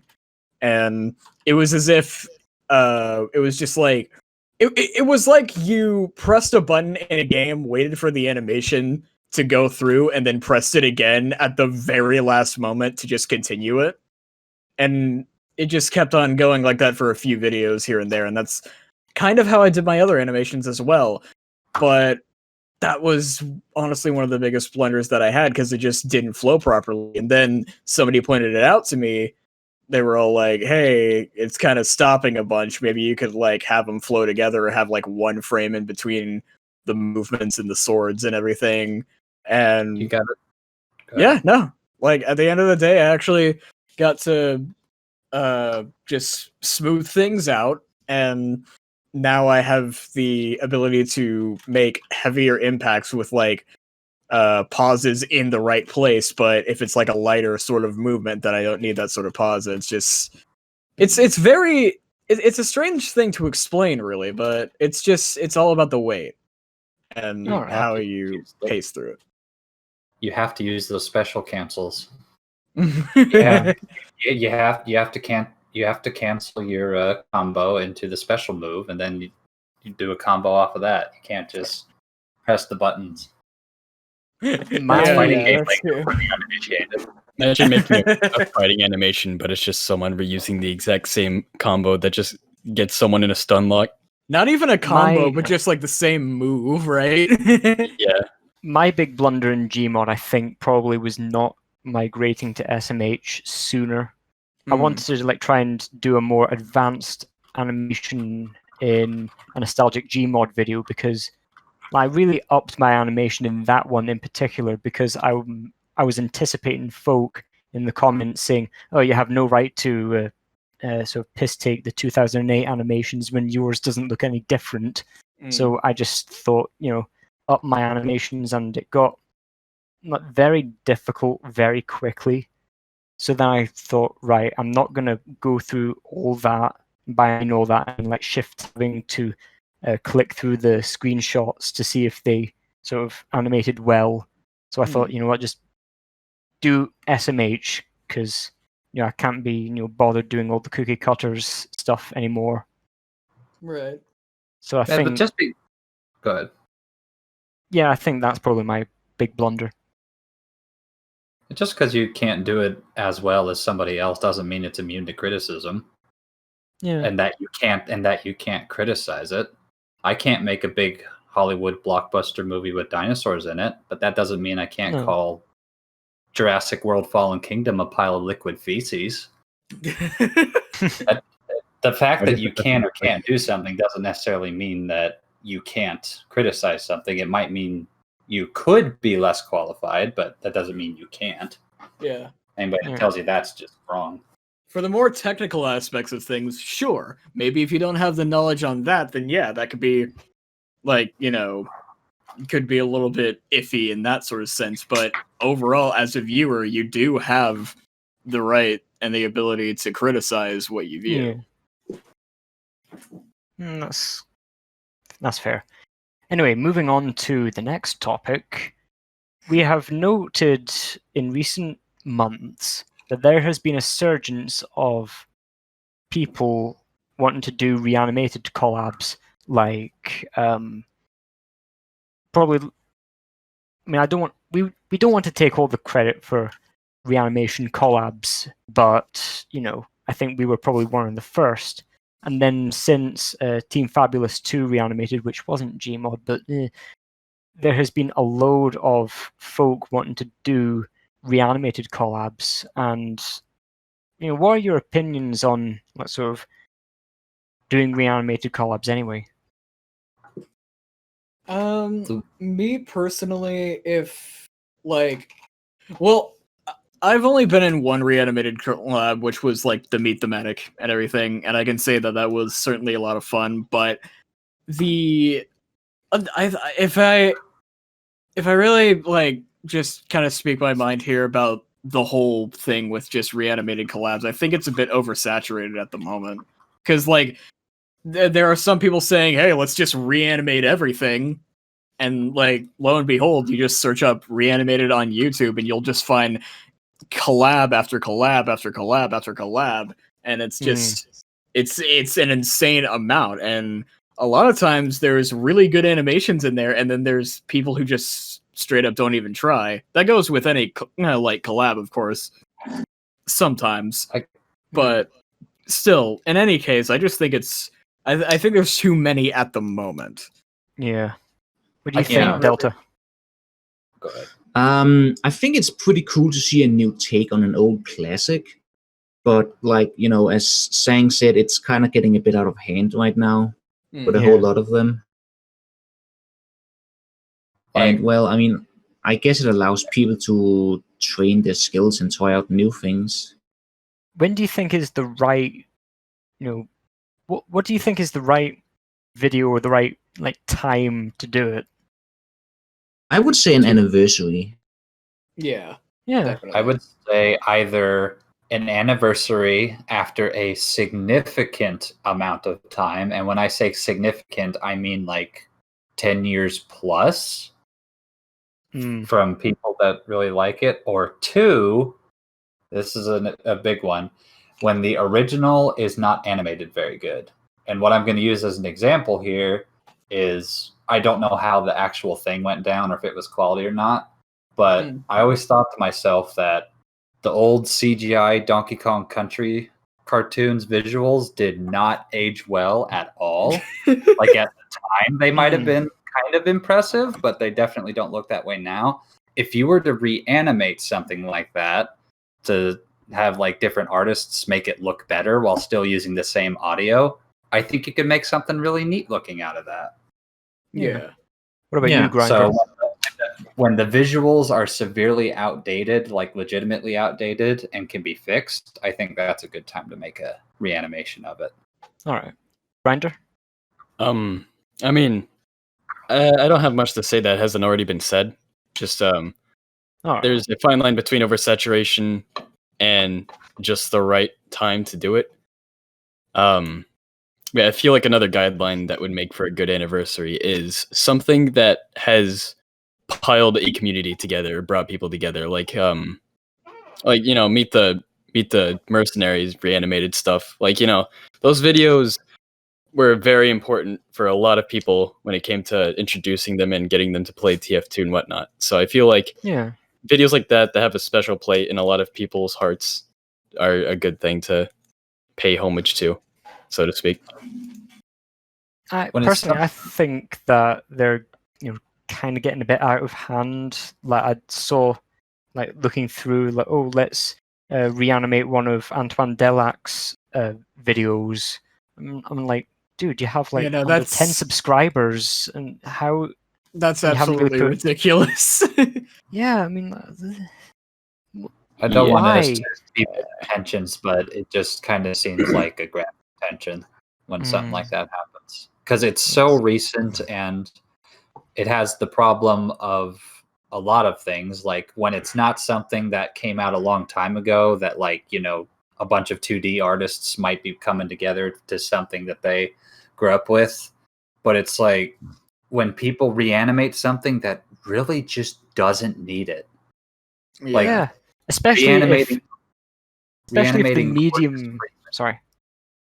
reanimating Gorgeous Freeman, which is what, not even 5 years old now, and is already pretty well animated. It just, there's no reason for it to exist.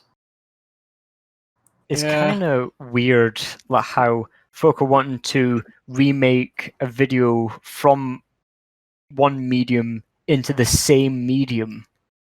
You're remaking a Gmod video in Gmod. Why? It's like the Shrek Retold thing. That was like just kind of a people just having fun with it kind of thing. Like, what can we do with the existing material and how can we make it funny? So that's Mhm. not just entirely a straight one-to-one. Like, there's Alright. these people that have been reanimating their own properties when the original stuff was already perfect. There are these people called Disney, and they just keep doing it. I really don't understand why these people are reanimating their videos that were already perfect.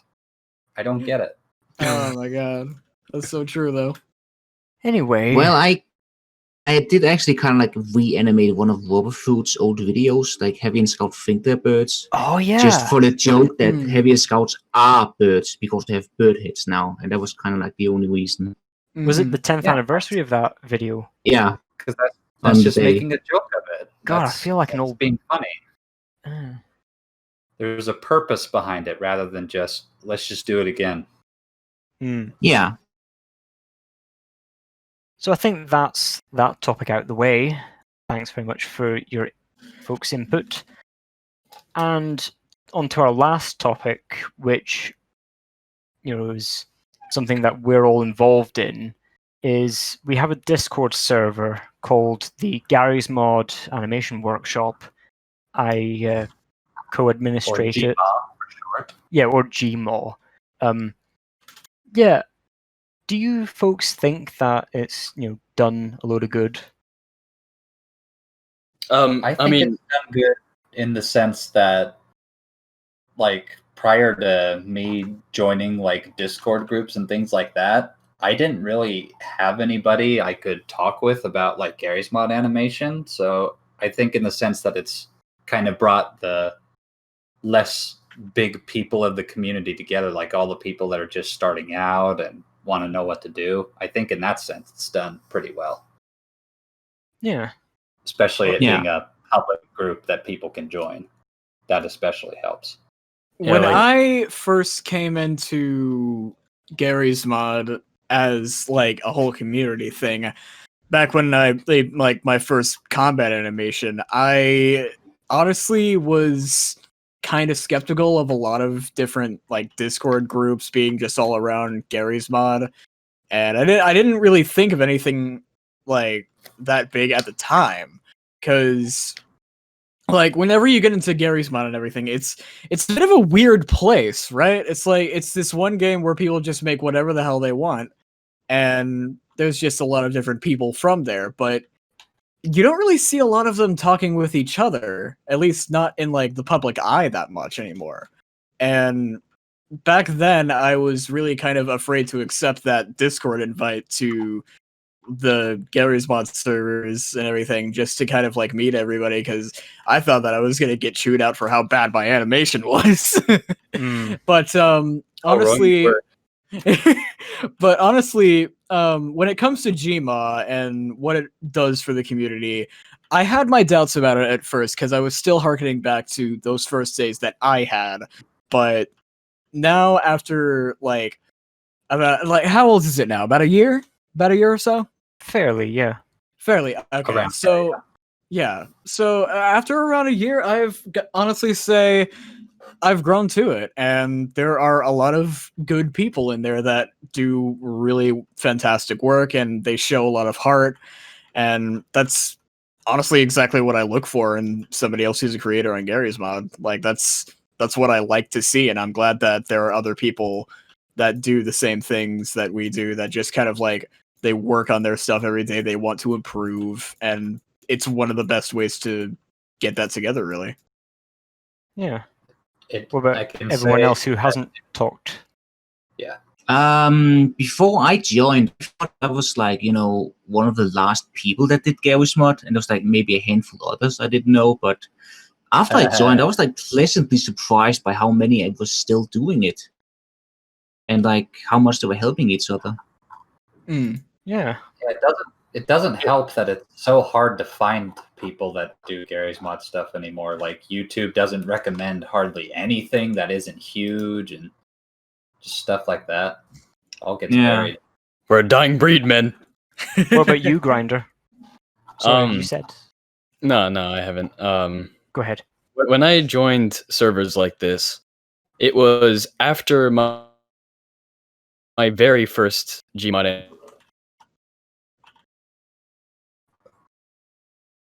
Yeah, you're breaking up a bit, Grinder.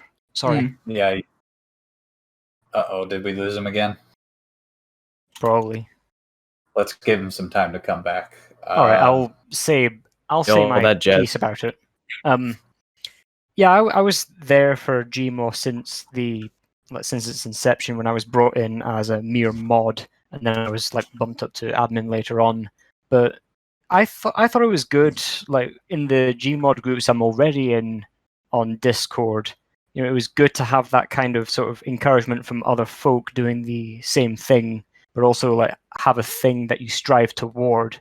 And I thought that was a bit sort of exclusive, those two groups that we're in.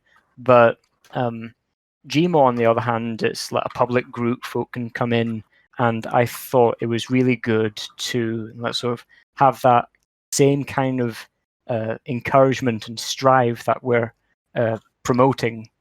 And I thought that was good to have that accessible, Yeah. a place where we can like sort of post sort of add-ons and lots of tips and like make video making techniques, that kind of thing. Yeah. Well said. Thanks very much. Agreed. I can confirm that. You're back. You want to finish your thought? Yeah, go on, say your what thing. did, hold on, what did I say before getting cut out? I don't know. You didn't really say anything. We were Just cut out. We were hoping you could tell us. Oh yeah, I was talking, so I didn't know.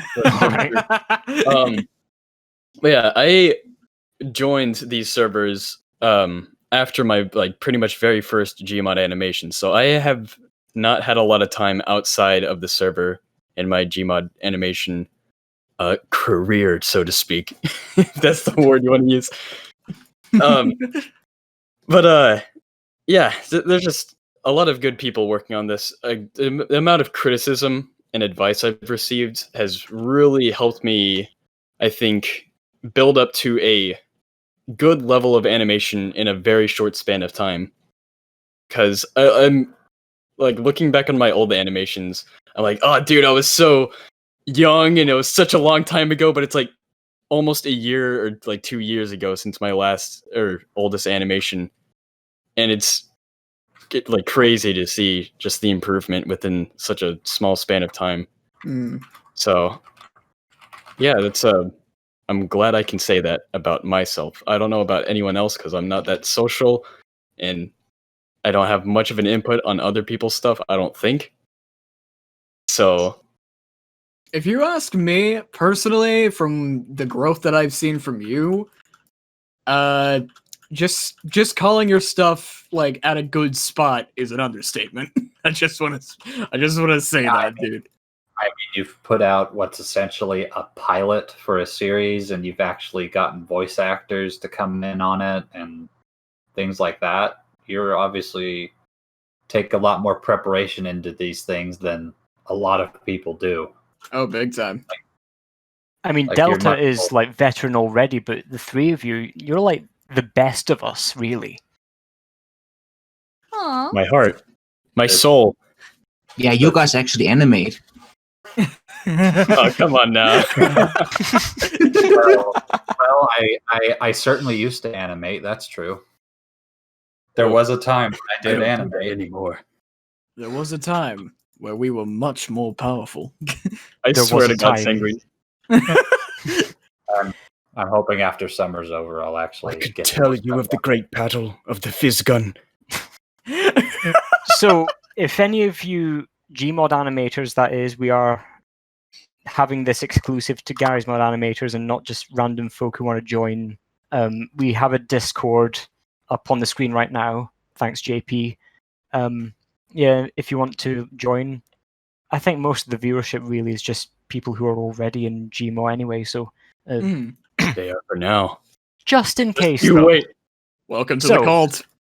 Just be I willing th- to learn and don't be a jerk. True, Big or I will Chris, get big them. man. I will get them. Welcome to the family, son.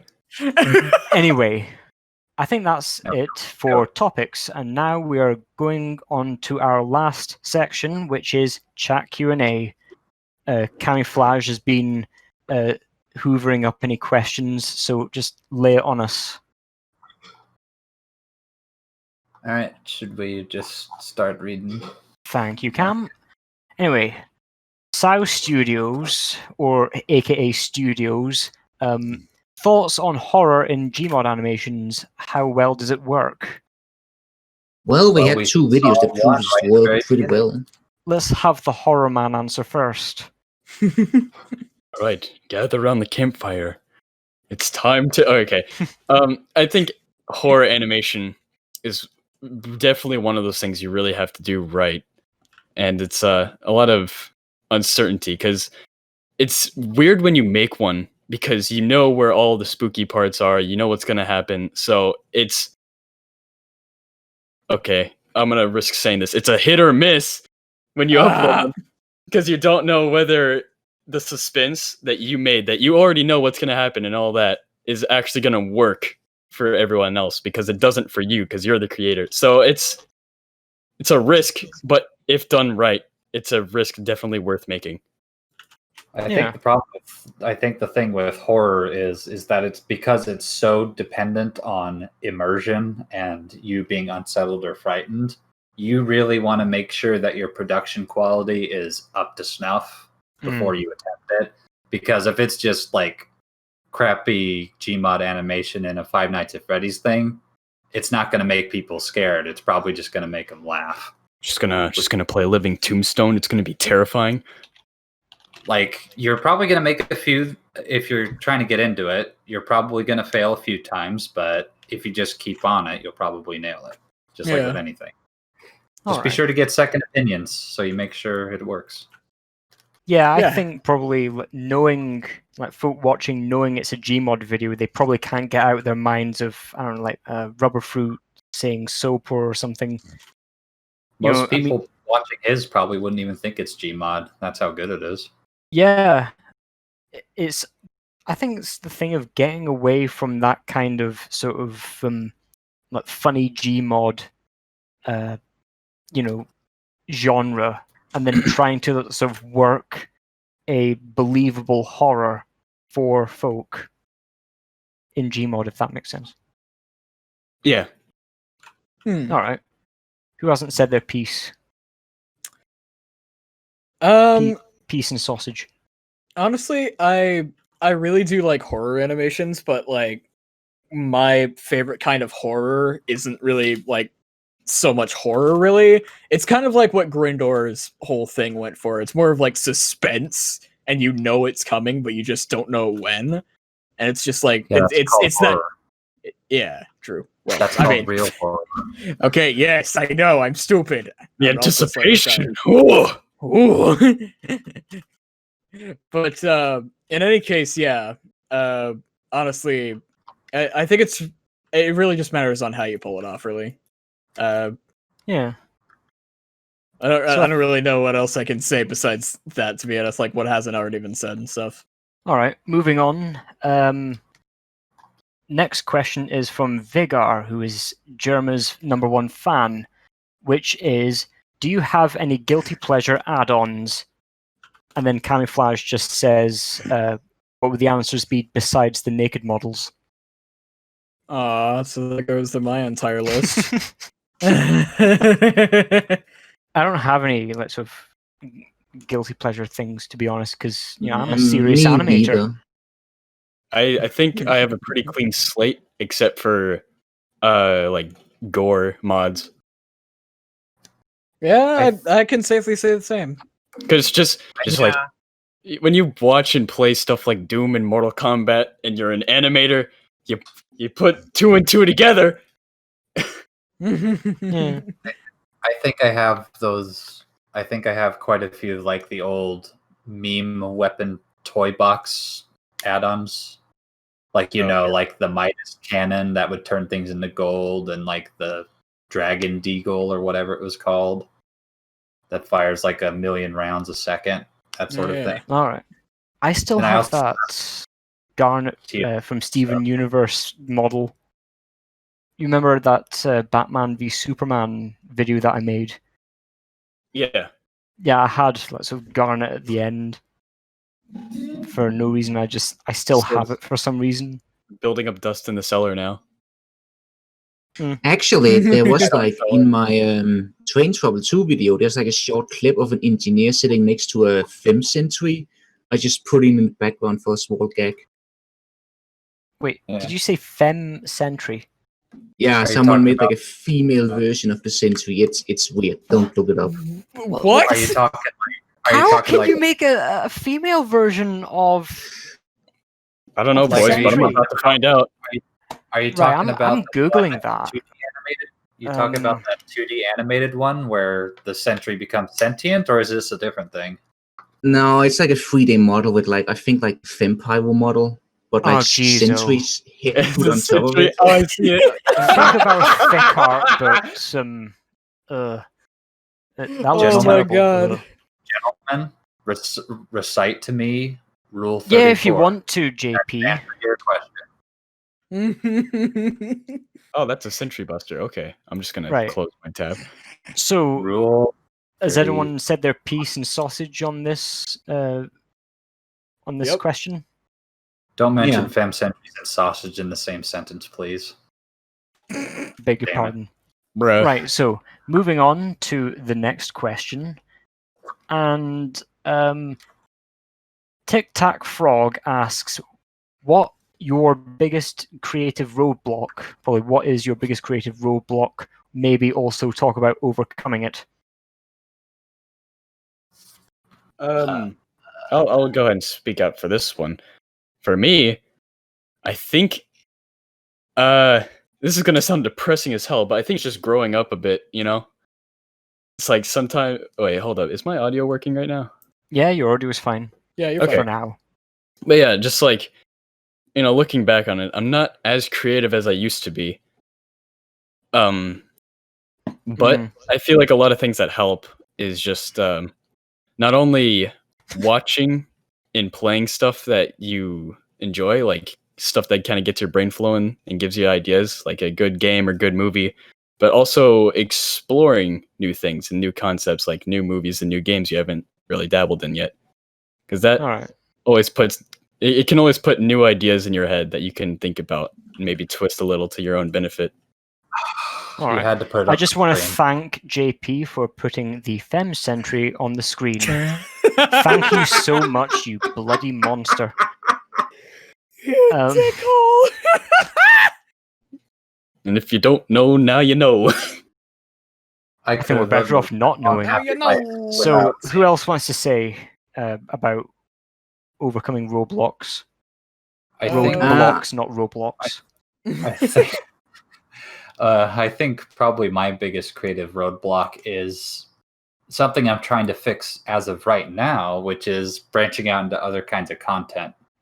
Like as far as like what I animate with or what even my channel does. Like I've thought multiple times, like watching like, you know, a very well edited video that may as well be a YouTube poop and thinking, you know, there's something funny I could do with this. But then I think, but will everybody like that? Will I lose subscribers because I think I'm not doing Gmod anymore? And then I just end up not doing it. So I'm trying to kind of set that right now by just going, nah, people It's the fear just of taking kind of watch my risks. stuff. People watch my stuff regardless of what I do. So maybe I ought to just try. I'm not going to lose anything off of it. Yeah. Yeah, So- that's fair. That's essentially the biggest way to get over your roadblock. If you're in my or any of these guys' positions, you can just go, why not? You're Yeah. already using a video game engine to make videos with, Just to go make for it. a bootleg method of animating. So why not? Yeah. Yeah. Who else has Why not not? said Is their a very piece? good reason to make anything. I think my biggest roadblock is like when I have an idea, but I don't know how to incorporate it into the video in a way that makes sense. So I have to like just take a break and think about it for a bit. Yeah. Yeah. I think my big roadblock is going into a scene that appears to be too much for you to chew. Like, I haven't even touched the aforementioned X over in a while because I'm at a scene where a lot of animation happens. I just thought, oh, well, I'll just do it later. But then later doesn't come. I think that's a big roadblock. I will get to it. So Actually, you gotta set yourself up a schedule. Say, I'm going to do this day. Set it up in advance and mentally prepare yourself for it. So then you don't just forget about it and go, oh yeah, I was supposed to do that today, but now I don't want it. Yeah. All right. a little quick statement just before we move on All is right. that's another problem too with like stories and canon lore stuff. It's hard to avoid like plot holes and all that jazz. Yeah. And like you said, without making it something that's too much to chew in. So it can be difficult finding a balance between making something that the audience can process without them, forgetting and creating like a plot hole or whatever. Plot holes are like big thing for me because I was actually formulating the plot for years, and I'm still late for the 10th anniversary of my channel to release that video. So I mean, yeah, I got the plot now, so that's good. My biggest sort of like creative roadblock is like it's kind of a mixture of what's already been said, and it's just like when you have an idea but you don't really know how to formulate it, there's a lot of like plot holes in the canon sort of lore and everything. It's actually part of the reason why, and I'm sure this has probably become a meme with me at some point or something like that, but I've been working on what's supposed to be a quote unquote sub special for about a year and a half now. And yeah, Grinder knows what I'm talking about. I've been working on that for so long, and it has been changed so often from time to time because of all the lore that I've made up and all the better ideas that I have for it, all the different time that I've spent on just one aspect, and that I forgot about the rest of it. It's a general sort of organization and idea sort of problem that I have with me, and just in general, I need to be better organized and kind of just say why not with a lot of things and just kind of go with what I feel more than just waiting it out until I find a better idea, because more often than not, that could send me back months of progress, and I've had to do that several times, unfortunately. The final also question. Sorry, Yep. we're just gonna like move on. Yeah, go ahead. Right, so final one is from Camouflage, and that is, what is your scripting/writing process like? It's a good question. A lot of times when it comes to my writing process, the thing is, I used to not really have one. That's the funny thing. I used to just like piece things together in Gary's Mod as I go. And while I would have a general idea of what's going on, there would sometimes be a thing of where it's like, oh, well, I don't really have this completely scripted out. Maybe there's a chance that I could think of something better. And sometimes that would work out. But like I said, better organization is certainly needed for certain projects. And nowadays, I've taken that to heart, and I've been writing more scripts and everything for bigger projects, even for the smaller ones like the caffeine video that I have, or the little like short videos that I make of like Scrooby and the other characters that I have. It's just I've taken a lot more of like a serious approach to compiling my things into a writing form, and actually have done more kind of like professional sort of formatting of a script, for instance, like how they would do it in like an actual like playwright or something like that. It's just it's a small thing, but it helps me go along. All right. Anyone else? I will say though, I do have a bit of a problem with over describing things in the script when I know it's just me reading it. Yeah. Me too. What can help with that, if you have a lot of thoughts in your head about how you want something to look, do a storyboard. Draw it out. Yeah, that's true.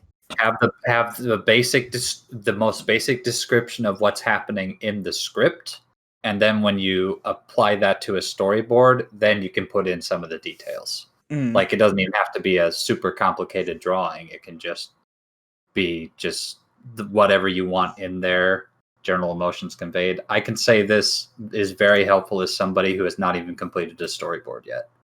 All right. I suppose I had been I have the general idea of the plot in my head, and then I act it out, and then if things don't go to plan, I sort of improvise around that. But what I've been doing recently, especially for say the Line JC, was have the audio, like have what folk are going to say, and then like sort of time it there, and then let's sort of work around that. Magic Gay Infinite was based entirely around a scene from a video game, so that made sense. But with say the Line JC, I had to like sort of put the lines down themselves. I think I might do that in future. Anyone else? Yeah. I usually just jot down some ideas, and then sometimes I write it out in really long detail, and other times it's just, Heavy falls into a door and explodes. And then I don't know, making me fly an airplane instead. That's pretty much what I did for the longest time. Yeah. I didn't start detailed stuff till very recently for something that may or may not be coming in the future, but that's for another time. I mean, yeah, I had to think about it a bit, but realizing it, I very rarely script my stuff. Actually, it's just mostly ideas that I have in my head that I plot out, animate, and then make in between stuff. Like Proximity, that had no script. That was almost completely improv. It was just like 3 or 2 scenes that I had planned out that I thought would be cool for a horror thing. And everything else was just kind of like a improv in between filler build up to it. But as for actual canon story stuff, that is stuff I need to take way more seriously. So I do make scripts for those. But even then, I still need to practice making scripts because mine are not the best. All right. But, yeah. Is that it for everyone? Yep. I reckon. I think I had another thought, but I can't remember what it was. So. All right. Well, no one's gonna know because that is it for G-Pod episode 17. I hope all of you have enjoyed your time tonight. I would like to thank my guests, Delta, Sanguine, Impy, and Grinder, for taking their time to be here, as well as Monsieur Hare sitting in backup in case any of you had met with an unfortunate fate. And a massive thanks to JP, aka Stat Motion, for doing the stream behind the scenes. Well done. So, We have were a good. amazing. Yes, we are amazing. This was a very excellent podcast. He has us trapped in the basement. We've been down here for months. Help us, please. I am amazing. Please, You are I've amazing. been- Everyone in the world is amazing. To coin a phrase. Anyway, I've been deprived of pancakes. Help me! shut up. I've called him gay on Minecraft, Anyway. and it's the biggest life mistake I've ever made in my entire existence. Folks in chat, have a good however long it is until we next see you. But until then, it's goodbye from our guests. Yo, You're supposed to say bye, Goodbye. and it's goodbye from me. Take care. anti-salutations.